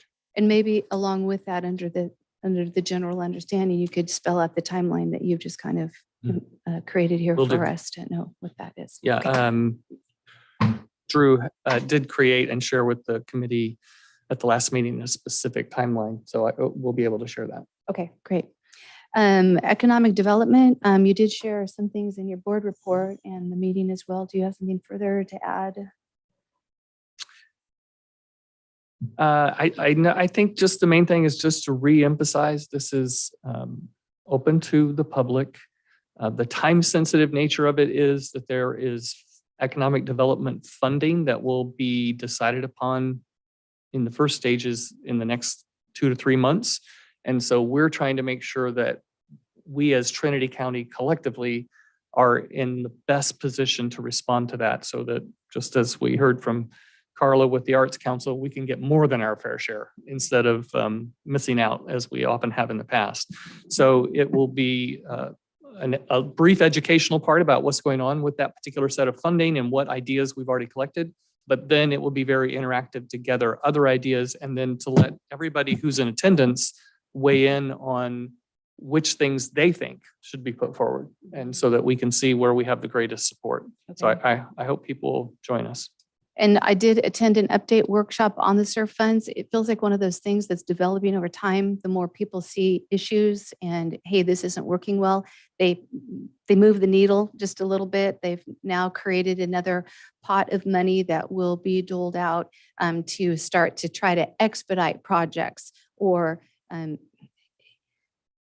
I can see it working for some, it works against others. It was a lively discussion on the public comment end of it. And so it's just one of those things where when you try to develop the program while the program's in process, it doesn't work necessarily so well. And so I don't know, I guess if anything, I'm trying to manage expectations with that comment. I also met with Alec Domka and CEO Tuthill and Alec and General Services there that opened the building for us. And we toured the CD Hall to show him exactly, I had requested of him, did he potentially have time to serve Trinity by creating a feasibility study on some expanded uses, potential uses of that facility that might further economic development. things like utilizing it potentially to house, as a business incubator. If we added to the kitchen, would we be able to host more events there? Would that building be chosen as the place to rent if it was a more comfortable space, a more provisional space to rent and use? The list kind of goes on. And there's two pieces of that are exciting. The one is we really have not engaged this opportunity for Music Cooperative Extension. We are a part of that. And so he is serving Trinity in that way. And so the results of that study then will help to define what potential may be there and, whether that's a fit for this funding or other funding. That will be a useful document. So nice to be able to get some return on that investment. And that is what I have for, that ends that report. And now we will move into the consent calendar.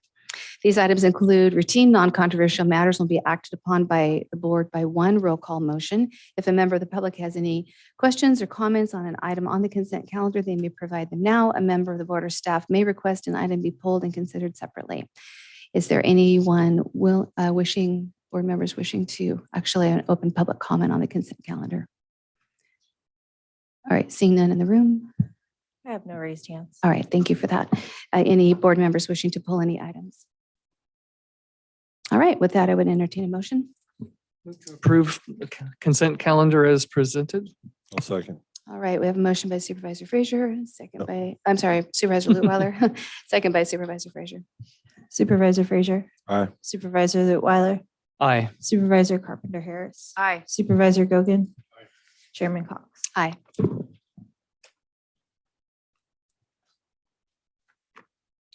All right, moving into county matters. These items include non-routine or controversial matters that are listed alphabetically by department. A member of the board or staff or the public may request that an item be heard out of order.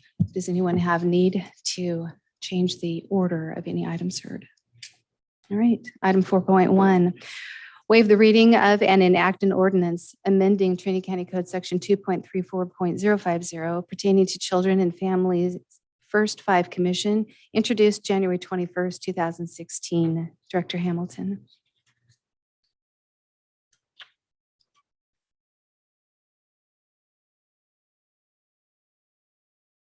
Thank you, Chair, member of the board. I guess as Chair of First Five Commission right now, this is a follow-up item where we were requesting from our last meeting that was affirmed to change our board composition to the minimum, moving from 9 members to 5 to increase participation. So no further comment. All right, thank you. Any questions of board members? All right, we will open public comment. See none in the room. I have no raised hands. All right, with that, we'll close public comment and call for a motion on this item. Move to approve as submitted. I'll second. All right, we have a motion by Supervisor Lutweiler, second by Supervisor Gogan. Supervisor Gogan. Aye. Supervisor Lutweiler. Aye. Supervisor Carpenter Harris. Aye. Supervisor Frazier. Aye. Chairman Cox. Aye. That motion passes unanimously. Item 4.2. Pursuant to Trinity County Code Section 8.90.170, consider Aiden Carroll request for exemption from the code enforcement appeal fee of $1,050 for notice of violation number 1356. Potential loss of revenue to the general fund in the amount of $1,050. And we will initiate this conversation with the CEO, Tael. Yes, thank you, Chair. So this discussion is not on the actual notice of violation itself, which has been issued. This is the part where the Board of Supervisors may consider the application's request to waive the fees associated with the notice of violation as it goes through the process.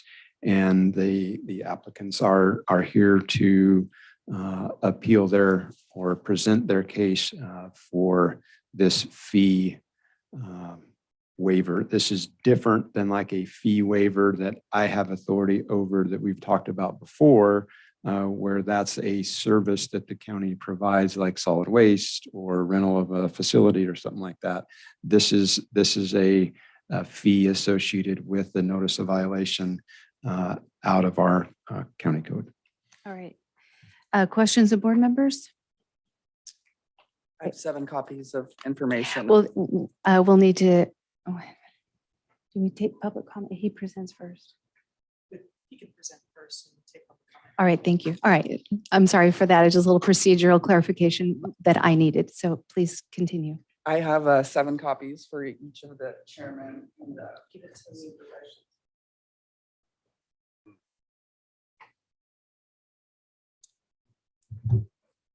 And that has like my financial records, taxes, some bank statements and whatnot, just to prove to you guys my job and my funds are all legal and whatnot.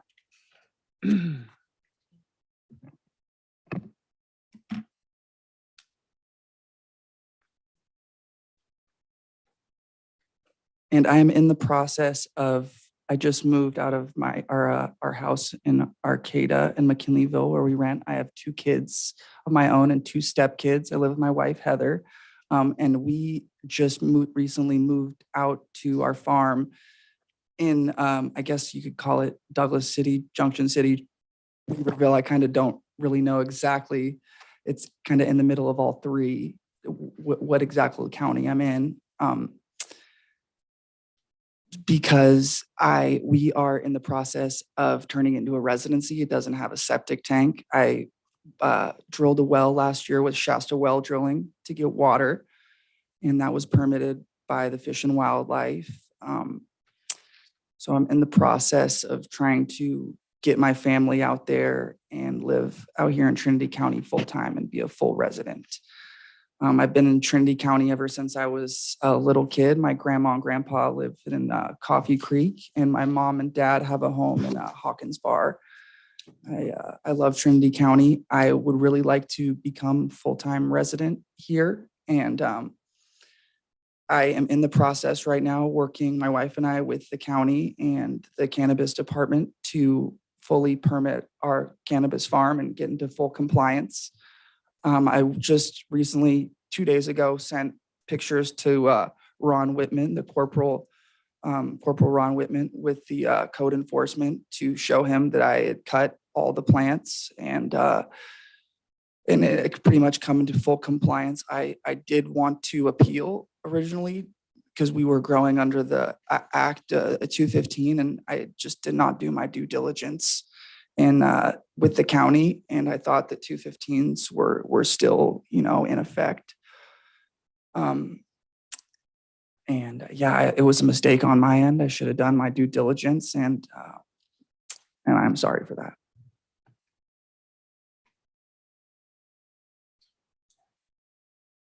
All right. I need a little bit of guidance from council if I could. Procedurally, I'm struggling. So this is just falling under, like it said, the 8.9170, which just so you have that in front of you. I don't know if you are aware of that code section. It allows you to consider applications for exemption of any filing fees. You can hear him out, you can discuss it and then take public comment and bring it back up to deliberate if you'd like. Okay, thank you for that. All right. Questions of board members? All right. Thank you. Yep. And with that, we will open public comment. Okay. Thank you for your time, guys. Thank you. See none in the room. I have no raised hands. All right. With that, we will close public comment, bring it back to the board. So I do have a question. So this says exemption from code enforcement appeal fee. That's correct. That's what this is brought under. So it's the filing fees that they submit to appeal. And did I just hear that they were going to appeal and now are not? That's what I heard as well. Okay, that's what I'm trying to understand. So I still have to appeal because Go ahead and use the mic, please. I have genetics and cannabis genetics I've been working on for the last 8 to 10 years. High CBD strains that I really didn't want to just chop and let go, especially since I've, been working on them for my grandma and whatnot for her health. And so I was hoping to see if they would give me more time to maybe potentially see if they would let me keep 99 plants under my 215 Act. There was a total of 2,500 square feet of canopy that I had, and probably close to around 160, 150 plants in total. I cut down to 99. When the violation happened, I think on around the 23rd or 24th of June. And the more work I did with the county and the cannabis department, I learned that you can't have pretty much any plants out there in the process of trying to get the property to compliance and into permitting. So it was, I think several days ago on the 15th is when I sent Corporal Whitman the picture of just of all the plants cut down and the farm fully chopped. Because I want to move forward with the county and the cannabis permit and department. So I'm still lost on what you said. I still need to appeal because I want to keep plants, but then I heard you say I cut down all the plants. So I'm getting lost in the details. Sorry, I'm Heather Yates. Good afternoon. They're saying that we need to still appeal so we don't have to pay the $1,000 a day fee from the first. So we're trying to appeal so we don't have to go back to the 23rd and pay $1,000 or $2,000 a day. So he said, even though the plants are gone, we still have to follow through or else we're going to be charged. Because he told us we had 7 days to come into compliance to where we wouldn't get charged that $1,000 a day. And we discussed it and we decided and thought like maybe we'd appeal and start the process. And the more research and the due diligence that we did with the county and to move forward and to receive a permit, a cannabis permit, we'd have to have 0 plants in any of our greenhouses. And okay, understand. And who handles the appeal? Usually a hearing officer handles the appeal, but just to be very clear, this is just a request for an exemption from appeal filing fees. You're not addressing whether or not there's any merit to the appeal. You're just determining whether or not there's an undue hardship that merits a waiver of the fees he has to file to appeal the citation. And I have a question for you. Do you know if this is something that county council has looked at?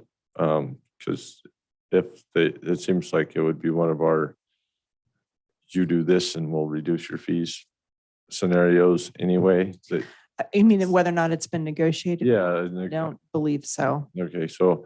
But you can determine an amount that has to be paid as well per the code. Yeah, usually when county council negotiates those, there is still a fee to be paid, but I just was wondering if this was something that had already been through that process or this is brand new. I'm not aware of it going through that process, but like I said, the code does allow for you to determine how much, if any, should be paid. That we've had a lot of those settlements in the past where their fees reduced. I can't even remember the amount of authority we granted county council to reduce it by in order to get people in compliance. 45%. And then we had some that came back to the board that were reduced 100% because of extenuating circumstances and stuff. So with that process, would it need this appeal fee? These are 2 different processes? No.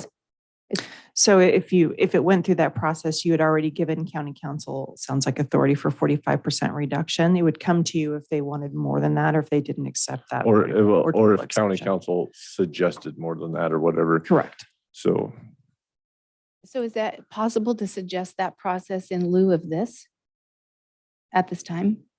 You could refer it to county council and have them come back. It does say that you have to make that decision before any actual appellate proceeding goes forward. So it would delay their ability to get to a hearing officer at that point. So to be specific, it says that they may file a request. The Board of Supervisors shall act on the request for exemption prior to any proceeding. So before the actual appeal could go forward with the hearing officer, the determination of the fees has to be made. Excuse me.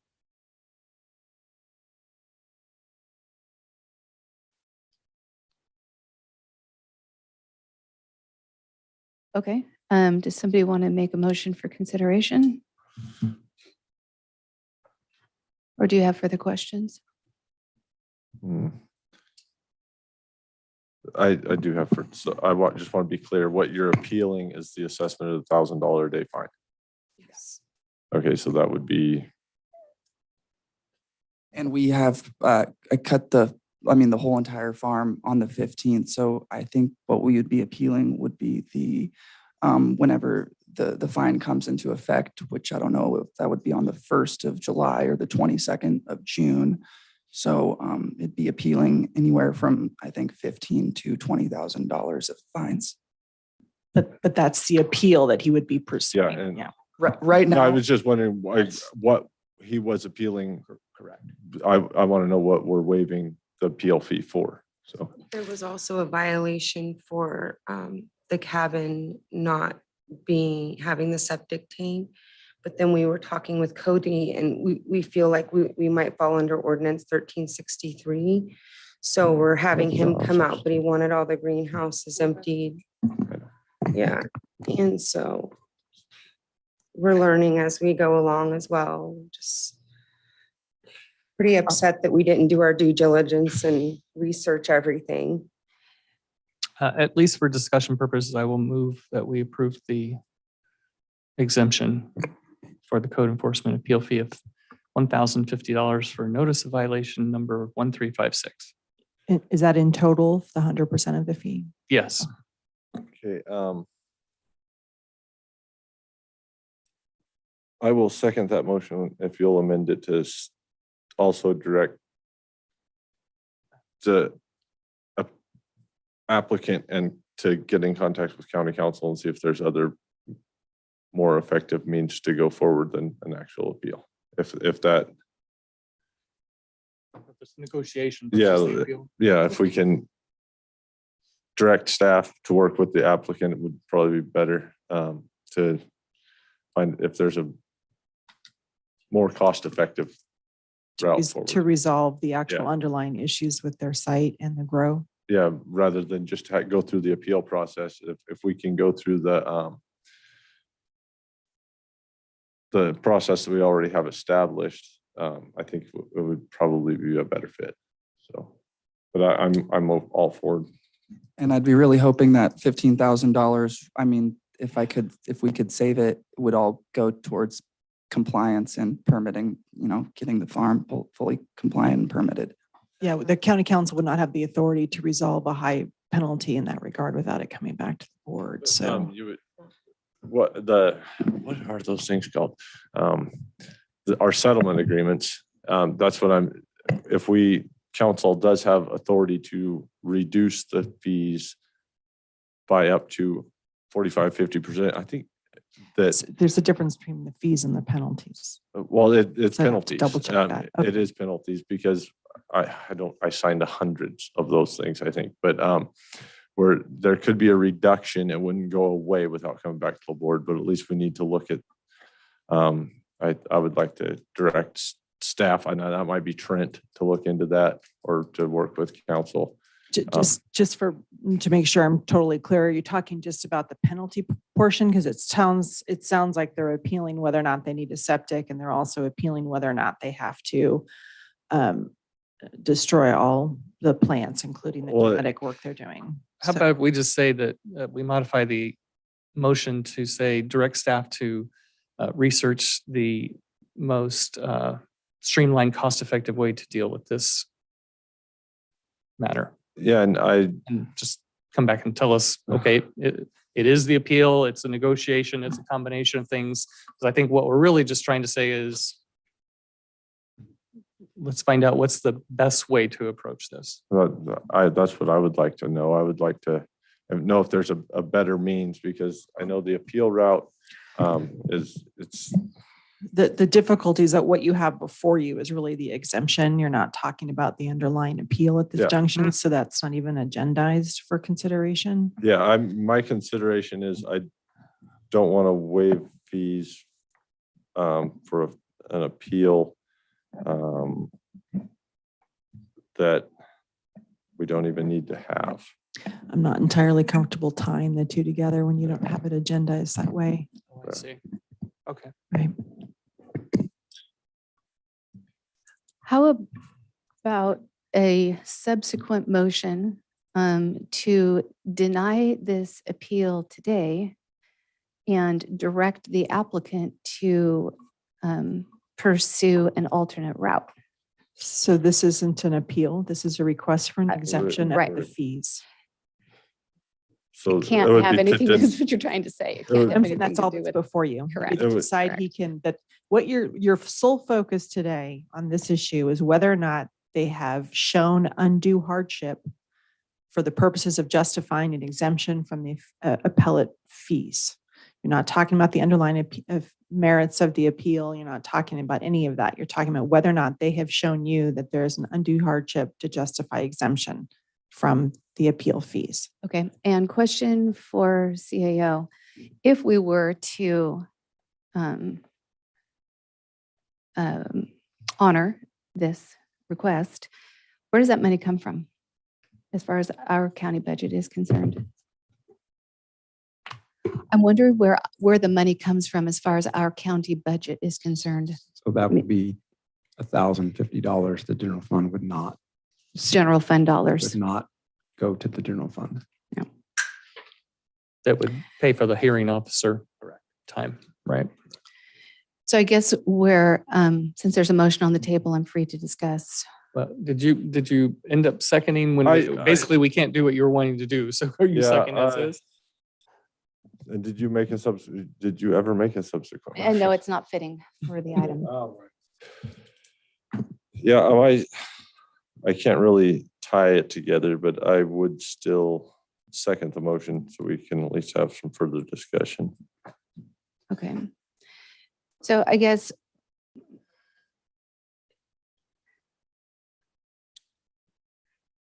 we're discussing undue hardship, but we also have to discuss cause and effect as it relates to all of the citizens of the county.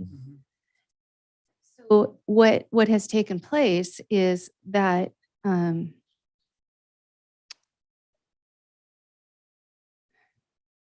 I don't know that I can even have this discussion because we're not to really discuss the merits of what has gone on. And so I guess I'm a little confused as to why we heard what the circumstances were beyond just financial reports. I agree. That's not part of the consideration today.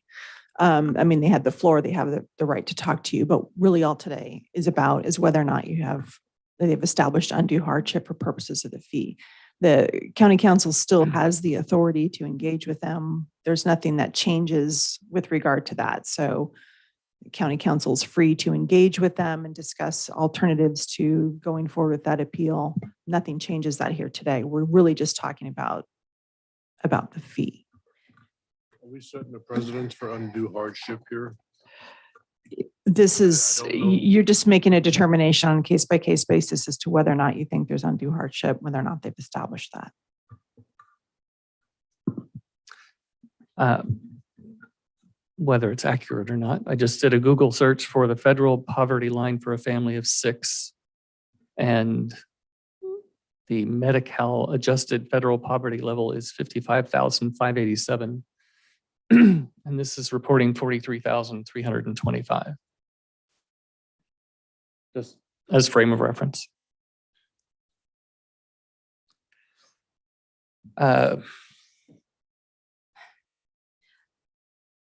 Irregardless of your decision on whether to waive this fee of $1,050, we as a county will still follow the standard established process that we have done, like Supervisor Fraser said numerous times in the past. Whether that's negotiating down, whether that's looking at the actual violation itself and does it have merit or not, we will follow the standard process there.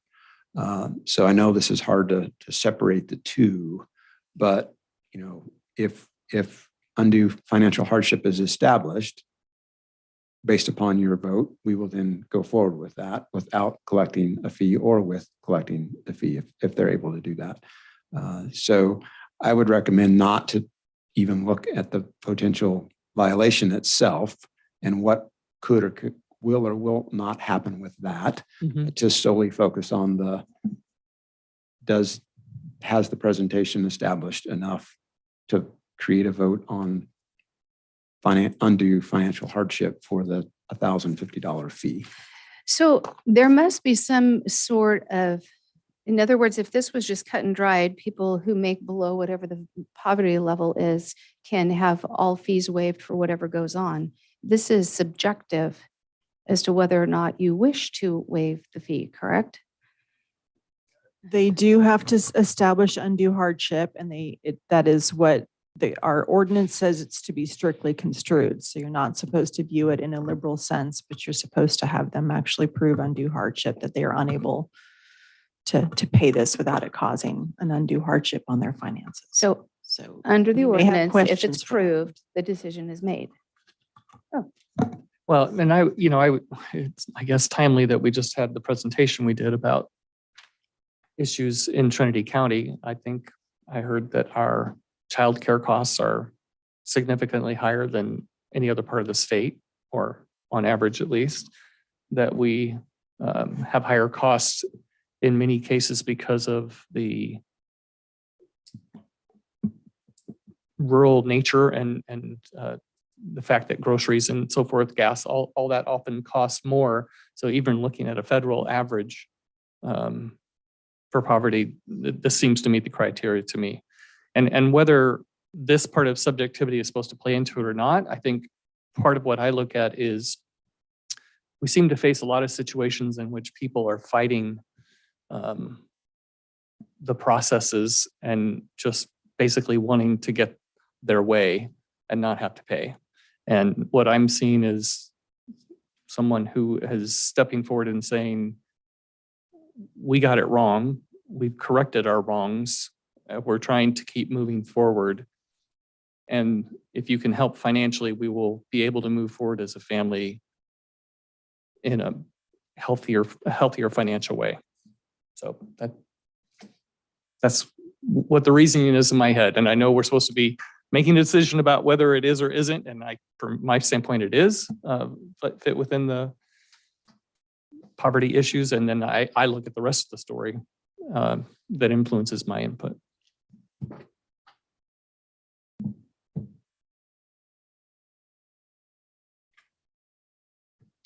And even spending 30 hours reviewing departmental budgets, I would still support it.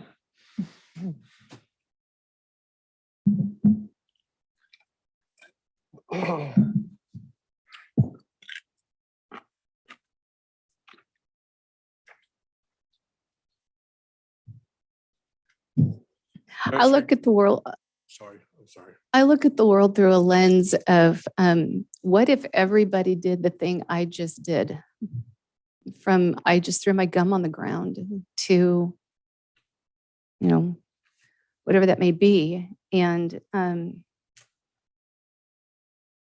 if all 16,101 people of our county needed to, or I guess if we just looked at those that fell,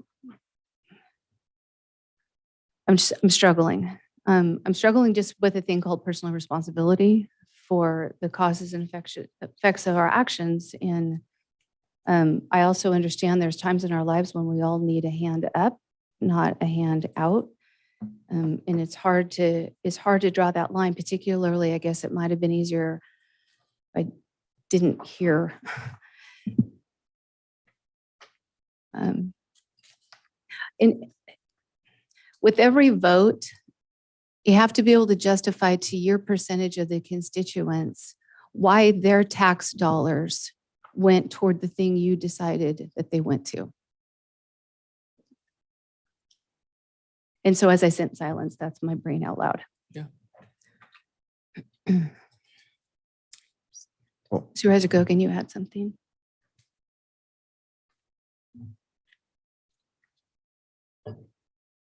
Yeah, so in your business as a glass artist, you made $43,000 last year? Yes, sir. I think in that ballpark, I also do some independent construction work as well. Yeah. So it was a little more than 43? No, that's combined. All Yeah. in there? Probably like 30 glass blowing, 10, 15. And So let me ask you honestly, if we if we do have you vote for you to pay this $1,050 fine, is it really an undue hardship? Honestly, I mean, the undue hardship is the $15,000. Right now, Yeah. I could. That's not. That's not what we're Okay, talking okay. about, Aiden. Uh, We're talking thank you. I about got your answer. 1,000. Thank you We very don't much. have I appreciate it. $1,000. If that's what you're asking us, we do not have $1,000, sir. Okay.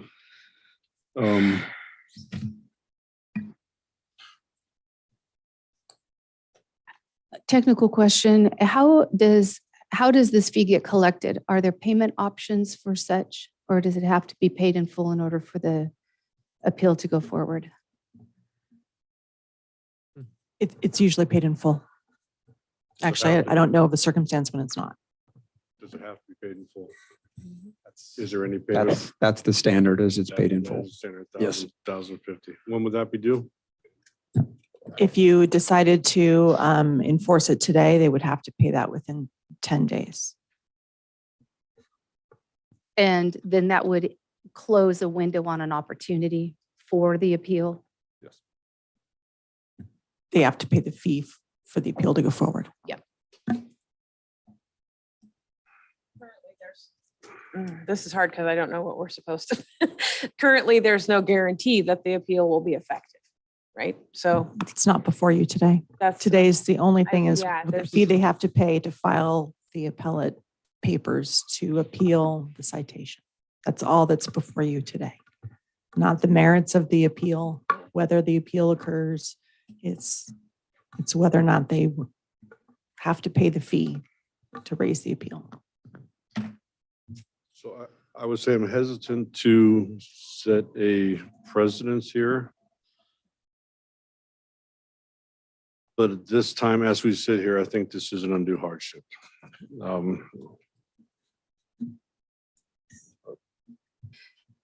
And to be clear, I know you've said this probably multiple times. Slow learners. Right. If there wasn't an appeal if the money was not paid within 10 days and there is no appeal, that process then becomes a conversation with county council over. There's nothing to negotiate if they don't file for an appeal. The process with county council is resolving that appeal issue rather than going forward with a hearing officer. Like I said, that again is not before you today. Right.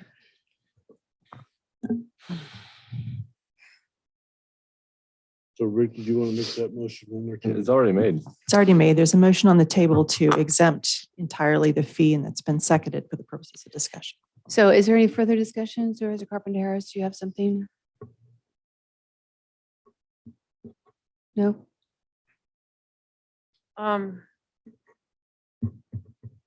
You don't have to make a comment. I'm just I don't wish to offering. make one. No. Okay. And would anybody like to make a subsequent motion? I will second. It's already. There is a motion and a second on the table. I'm asking if anyone wants to make a subsequent motion before I move this forward for a vote. Okay, would you restate the motion, please? The motion is to approve as presented due to. It's to approve the exemption of the fee. So they would not be responsible for paying any portion of the fee, because I believe Supervisor Leutwiler said 100% of the fee in his motion. Correct. And due to financial hardship as discussed. Yes. Supervisor Frazier, Aye. I'm sorry. Aye. Supervisor Leutwiler, Aye. Supervisor Carpenter Harris, I abstain.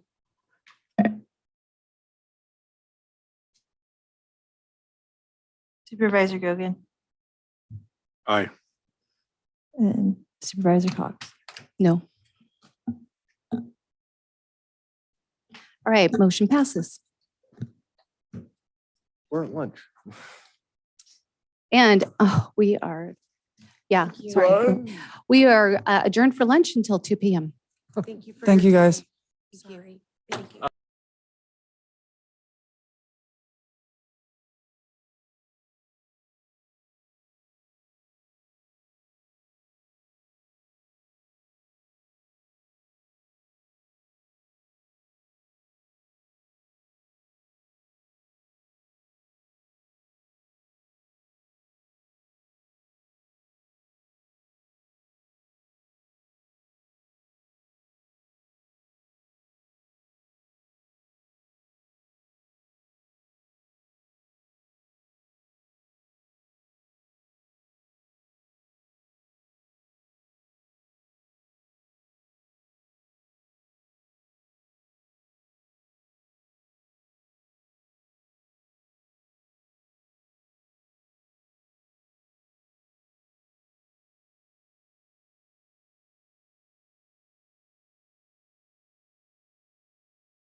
You'll do that. I know, I just wanted to remind you, thank you.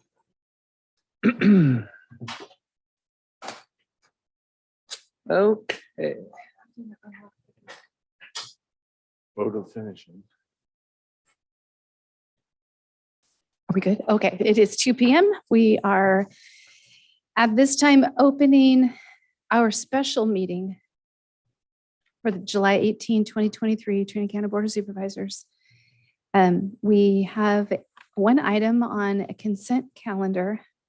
This item includes routine, non-controversial matter. It will be acted upon by the board in one roll call motion. If a member of the public has any questions or comments on this item, you may provide them now. A member of the board or staff may wish to consider this item. Is there any public comment? This is weird how to handle one item on consent. Do I read the item? I think you're good. We're just good. Sorry. I need to recuse myself from this item as my husband works for our ground construction at this time. Okay.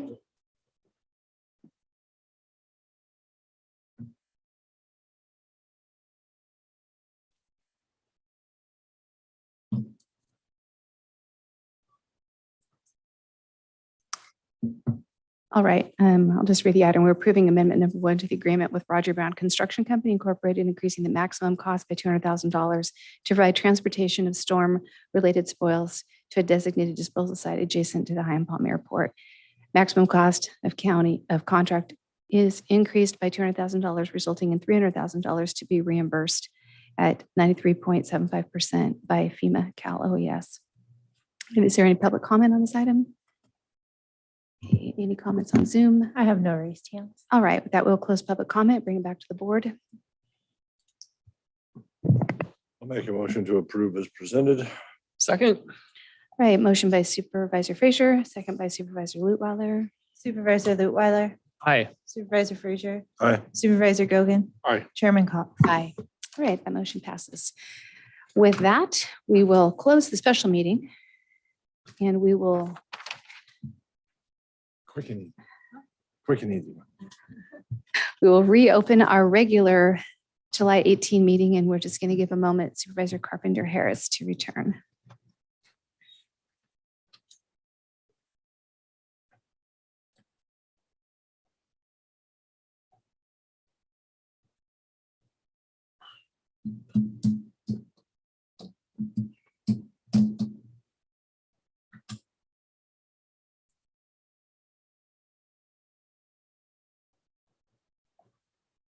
Oh, man.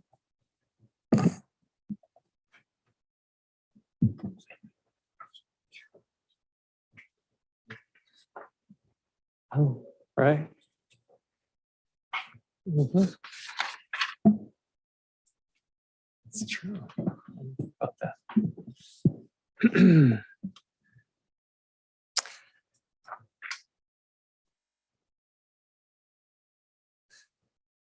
Okay. Are we still locked or? Heidi's. Oh. Saw somebody was trying to get in. I thought maybe it was locked.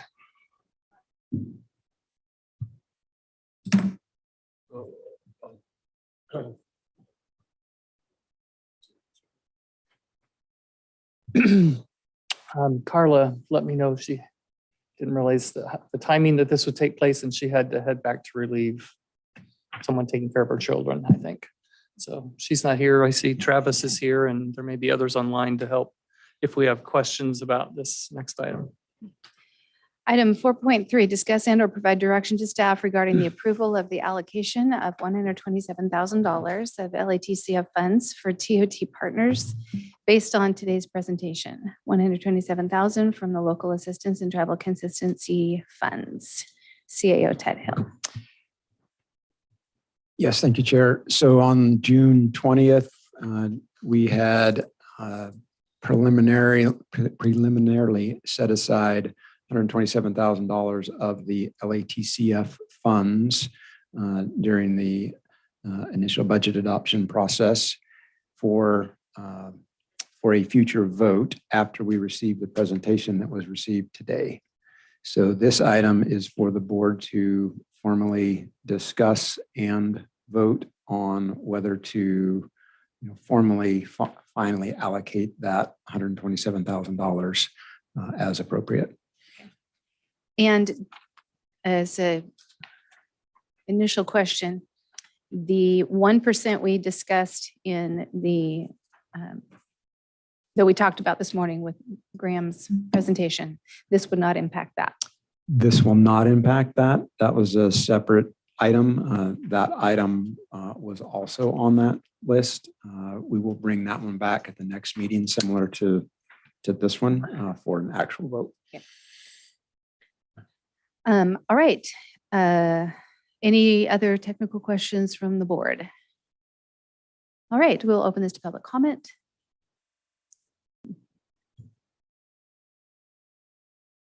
Good afternoon. I'm Travis Finch. I'm with the Trinity County Visitor Center and the Trinity County Chamber of Commerce. And I just wanted to thank you for considering this item. And since Carla is not available, I'm here to answer any questions you might have. All right, thank you. If you have, it is not. That will be at a later item. We are now on item 4.4 or 4.3 rather. So there probably is an agenda there on the table for your reference, if that would be helpful. There's two different agendas. Which one is it? It's the one that says regular board meeting. So at this point, we're going to move on with our item. Is there any public comment on Zoom? Tekla? Hi, see, can you hear me okay? Yes, thank you. Great. And I think I'm sorry, I just came in at this very moment, and I think we're talking about the $127,000. You are right on time. Yes. All right, right on. Okay, good. Start my minutes. I wanted to let folks know I'm Tekla Johnson. I work with the Weirville Chamber of Commerce, and I live and work in Trinity County here in Weaverville. I'm advocating today for an increase in tourism marketing funds for our county. As you guys heard earlier today, our sister counties all spend much more to promote tourism, and they're seeing really great returns and positive economic impacts as a result of that. An increase in funding would allow us to hire a dedicated tourism director and other personnel that would streamline, amplify, and solidify our current marketing efforts, eliminate redundancies, and increase efficiency amongst our TOT partners. Ultimately, this increased funding would allow us to tap into the tourism market and bring business and money to our communities. Today, I'd like to encourage you to allocate $127,000 in funding towards tourism marketing for Trinity County this year, and to consider allocating similar funding over the next 2 years. An investment of this sort would really generate the much needed funding for our county. Thank you. Thank you.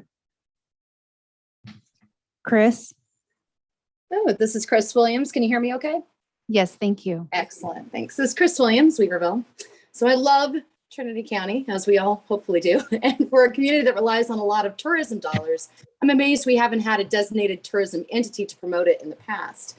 For the last few months, I've been making short videos highlighting businesses around our county on behalf of the Weaverville Chamber of Commerce. And this has proved to be a great marketing tool inside and outside of our county, and the feedback has been incredibly positive. And while it's a privilege to serve as a secretary of our Weaverville Chamber, I'm also just a volunteer. We're all just volunteers with what feels like the weight of our county's economic livelihood upon our shoulders. Tourism dollars aren't just good for our local businesses, but it's good for every single person living in our community. Increased revenue streams means better infrastructure, roads, schools, social services, law enforcement, animal control, etc. Businesses can stay in business, diversify and expand their inventory and hours so that our hard-earned dollars can stay in our community. The opportunity to come together as TOT partners and try something new comes at a crucial moment for our county. So I ask that you approve our funding request that will allow us to concentrate our efforts for the betterment of our county. Thank you so much. Thank you. Veronica? Good afternoon, Veronica Kelly Albies, Douglas City, but also with the Weaverville Douglas City Parks and Recreation. It's exciting to have heard the presentation this morning from Carla and for the board to be considering investing in the economic development of Trinity County through tourism. There are, as Carla pointed out, many benefits to investing in this. Having someone that is working specifically on marketing Trinity County will be essential in being successful. I do encourage them to also find pathways to partner with other local large sporting events or festivals that are already underway and run by volunteers throughout the county, because that will only enhance their efforts and also be able to take their message worldwide, or as I always like to say, beyond our borders. So I do encourage you to find a way to fund this, and let's start telling the world and everybody about Trinity County in a smart, modern and clear way. Thank you very much. Thank you. I have no raised hands. All right. We will close public comment, bring it back to the board. Anyone care to make a motion? I would make a motion to approve 4.3 as stated. Right. I will second. Okay, motion by Supervisor Gogan, second by Supervisor Carpenter Harris. Is there any discussion? All right, hearing none. Ashley, you want to call for the vote? Supervisor Carpenter Harris, Aye. Supervisor Gogan, Aye. Supervisor Leutwiler, Aye. Supervisor Frazier, Aye. Chairman Cox. Aye. All right, that motion passes unanimously. Item 4.4, waive the reading of and enact an ordinance adding Trinity County Code Section 2.05 County Seal, no fiscal impact, CAO title. Thank you, Chair. So at the 20 June Board of Supervisors meeting, this subject was first introduced under agenda item 5.2. And now this is the follow-on to that. The ordinance has been presented and it is presented today for final board review and vote. Right. Any questions of board members? Maybe one for council. If we vote to approve this, can we also direct staff to also pursue the trademark in the future? Yes. Thank you. Can you speak to the implications of taking this approach? I know there was consideration of both approaches and a number of reasons for doing in this area. And there were questions earlier about what does this really mean? What does it control? What can happen to someone who goes outside the policy, all those kinds of things. If you can just elaborate a little bit so we all understand what we're voting on. Sure, it's going to be similar to a violation of other parts of the county code. You have it as a infraction. If they were to use the seal in an unauthorized manner, this is not unusual. A lot of counties and cities do this. There already is a penal code, which precludes legally the use of any government seal for the purposes of defrauding someone. So for instance, putting the county seal in a letter to try to get yourself out of a DUI or something along those lines. So there is already protections on the criminal side. This is just a civil side as well. And like I said, it's not unusual in this arena. And would it be a similar matter to where if you had utilized that unknowingly, you would have a number of days to stop? Or is it one of those things where just ignorance of the law is no excuse? Exactly. Ignorance of the law is no excuse. And so Okay. it's not a situation where you're abating it. Okay. It's precluded. Mhm. Okay. And have we considered a method of communication to the public that this is now, I mean, if it were to pass, that it would now be something to be aware of? Ordinances are have to be published as it is. So it would go through that same process and be published in a newspaper. All right, thank you. Any other questions?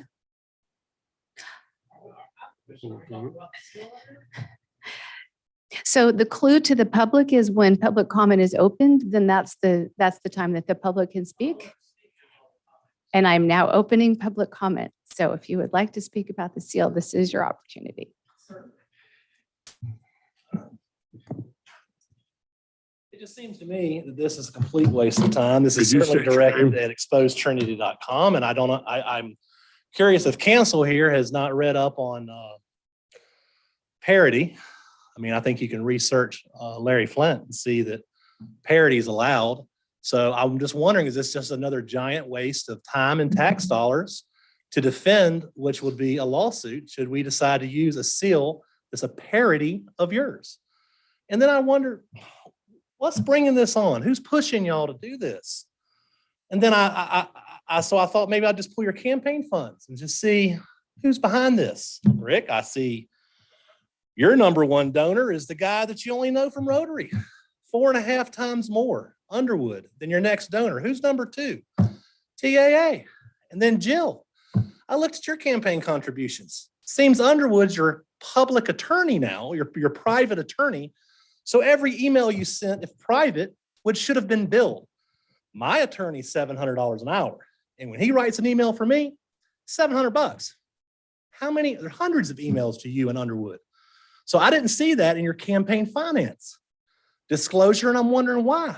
So this is Seems public to me- comment specifically about this This seal. is specifically about it. No, I am it's not. stating who I think is behind this. I think TAA is behind it. I'll tell you something else I didn't notice in your in your funding is I didn't notice, Do County you have council? something to say about the seal? I absolutely do. I think that what you're doing is indefensible. It's a waste of time, taxpayers' dollars. You're going to have to defend it in court, and it's already been beaten. I'm allowed political and public speech. And I'm also allowed to say what I think is the cause of this. And I think it's your campaign contributions or lack of reporting of. I noticed the trees that were removed from your property were not disclosed. We got something from TPUD telling us that Silvertop did it on Paul Hauser's request, our tax dollars. I didn't see a disclosure about that. That has Because nothing to do funny with because the- your treasurer is his wife. You two are corrupt, and you're doing this for TAA. This is a waste of time. You could do something to help this community other than to do whatever your boss tells you to do. And it is clear who your boss is. I see that the last person who got a time extension, well, who's that? That's Letton's project down there. No problem giving him time extra. No problem answering his questions. I haven't had a question answered in 8 years of being here. And I think I'm allowed to speak about what you do and what you claim and do not claim and who you are truly representing here. It is not us. This is a silly issue, and you're going to drag taxpayers in for more money in litigation on a losing case.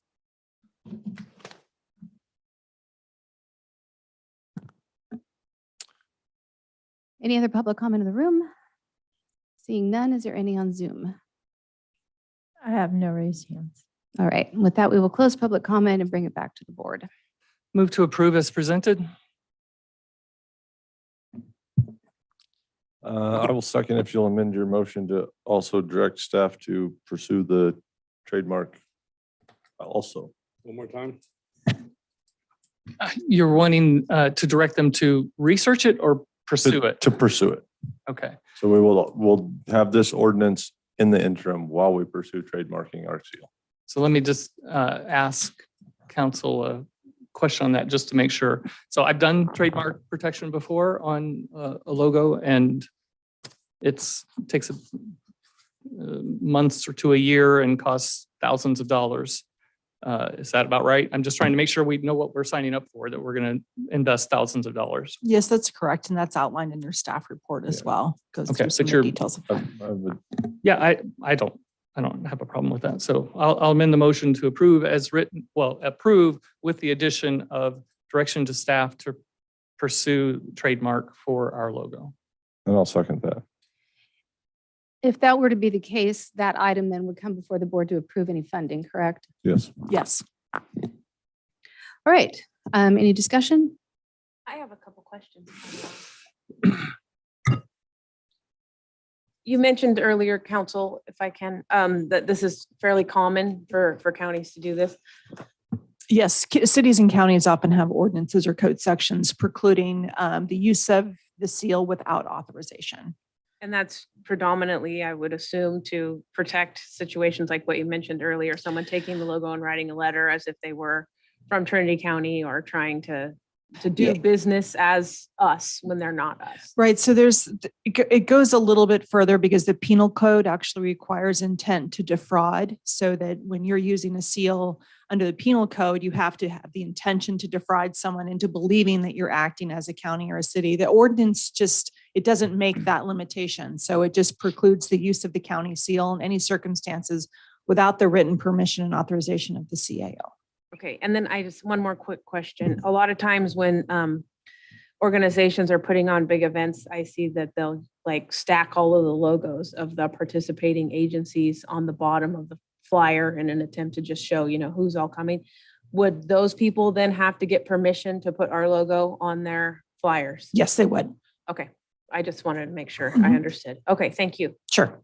Well, they'd get the permission of the CAO, not the Correct. board. So just want to Right. make that clear. Okay. Okay, That's good to know. Thank So you. are we talking about a likeness to this? Maybe something that looks, It's for a court to decide. I didn't know if that's already been decided before. I mean, I'm sure if you, It depends it depends on how far you're going and if the attempt is to use the seal. So it would be, like I said, if there was some litigation that came about because of the use of the seal, we felt it was too close, or someone else disagreed, then that would be something that a trier of fact would determine. okay, any other questions? Anyone care to make a competing motion? All right, and call for the vote.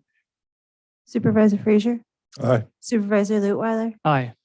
Supervisor Gogan, Aye. Supervisor Carpenter Harris. Aye. Chairman Cox. Aye. All right, that motion passes 5-0. Item 4.5, acknowledge receipt of the CAO's response to the grand jury report, DER 2022-001, abandoned vehicle abatement report. CAO Hill. Thank you, Chair. So this is a follow-up item from back in February. The official report went back to the Superior Court on the 22nd of February 23, and it stated we would have a follow-up by no later than June 22nd. We missed that date by a little bit, so we are following up today with the complete report that we will put together and send back. I think each of you have reviewed that. I can go through and highlight a couple things with the abandoned vehicle program. I've talked a lot with the program owners, and there are some things we're going to do to enhance the program and make it more visible to the public, make it a little more easily accessible to the public via internet and social media type of platforms, a little more user friendly, if you will. So we have some work to do there. And then there's a little bit of an oversight aspect that the grand jury report brought out. And we will come before the board with an annual report, if you will, as far as, hey, this is the overview of the program. This is how many vehicles have been involved with the program. These are some of the issues that we're seeing. And we'll do that on an annual basis, starting in January of 24. So if not, I don't think it's valuable to go through each of the specific findings unless you want me to. I'm happy to run through those, or just if there I can take questions if there's any questions on the report that's been put forward. I think we'll just go the question route. Anybody have questions that they would, or if you want to take it piece by piece, if anyone is more comfortable with that, we certainly can. The only question I have is kind of a process related. This says we're acknowledging receipt of this. Is there going to be any further action on this? Are we going to, or are you the one responding to the grand jury? This is the response. So that this will close out our formal requirements from a grand jury perspective. That was what I wanted to know.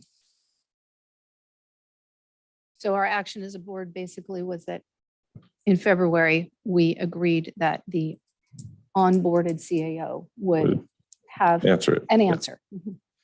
Perfect. Just wanted to make sure that this was the final piece of the puzzle. Final piece. Right. Okay, with that, we will open public comment. Any public comment in the room? Any on Zoom? I have no raised hands. Okay, we will close public comment, bring it back to the board, entertain a motion. And what is the motion that we acknowledge? Do we acknowledge the receipt of the CEO's response? I move to acknowledge. Is this an item for approval, Amanda? The grand jury report was seeking a response of the county. Is that correct?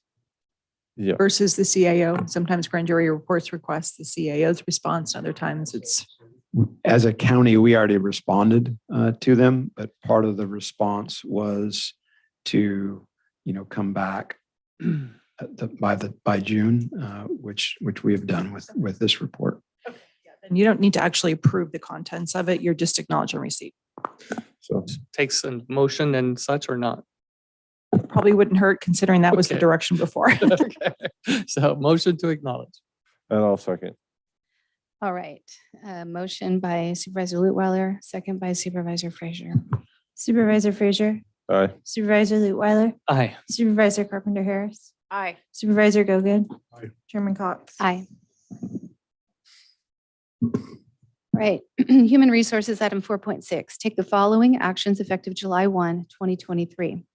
5 items. Number 1, approve a side letter agreement with the general unit revising salaries. Number 2, adopt a resolution revising salaries for non-rep general employees. Number 3, approve a side letter agreement with the management and confidential unit revising salaries. Number 4, adopt a resolution revising salaries for non-rep management employees. And number 5, adopt a resolution approving a revised alphabetical listing of classifications and salary schedule for Trinity County employees. Approximately $1,032,900 from the general fund and $2,143,459 from non-general fund departments. Director Hamilton. Hi, good afternoon, Chair, members of the board. Liz Hamilton, Interim HR Director. On behalf of the negotiating team, the county negotiating team and the union, we present this for approval.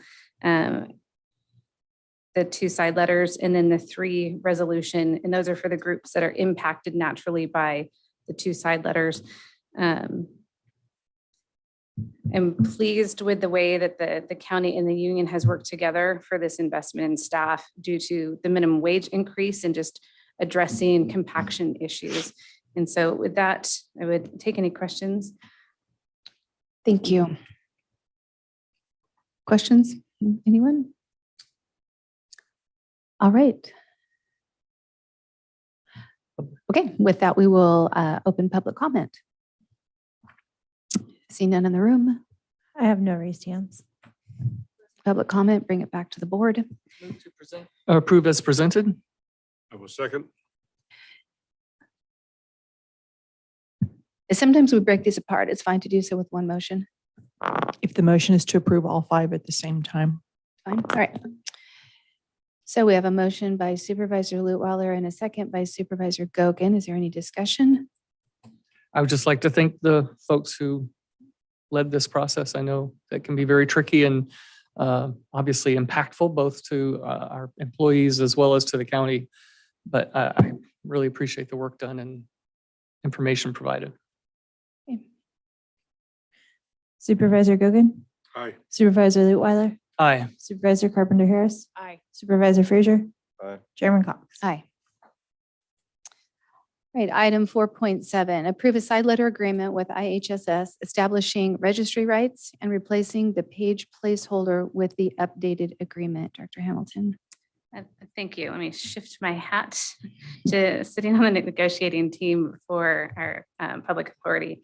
And so as you're aware, we're in contract with our public authority until 2025. And we had agreed last year to work on a policy addressing registry, which we have done. And we are in agreement on that policy and are just looking to add this into our contract.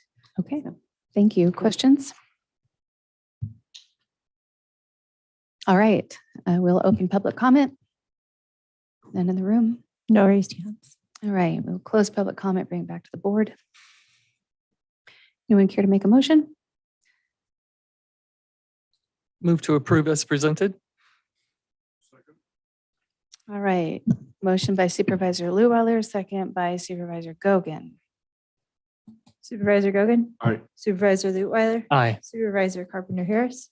Supervisor Frazier? Chairman Cox? Aye. All right. We have one closed session item for today, item 5.1, Government Code Section 54954.5E, threat to public services or facilities consultation with Stephanie Augusta, Homeland Security Investigations Special Agent. Is there any public comment on this item? If none in the room I have no raised hands. and none on Zoom. So with that, we will close the open session portion of our meeting today.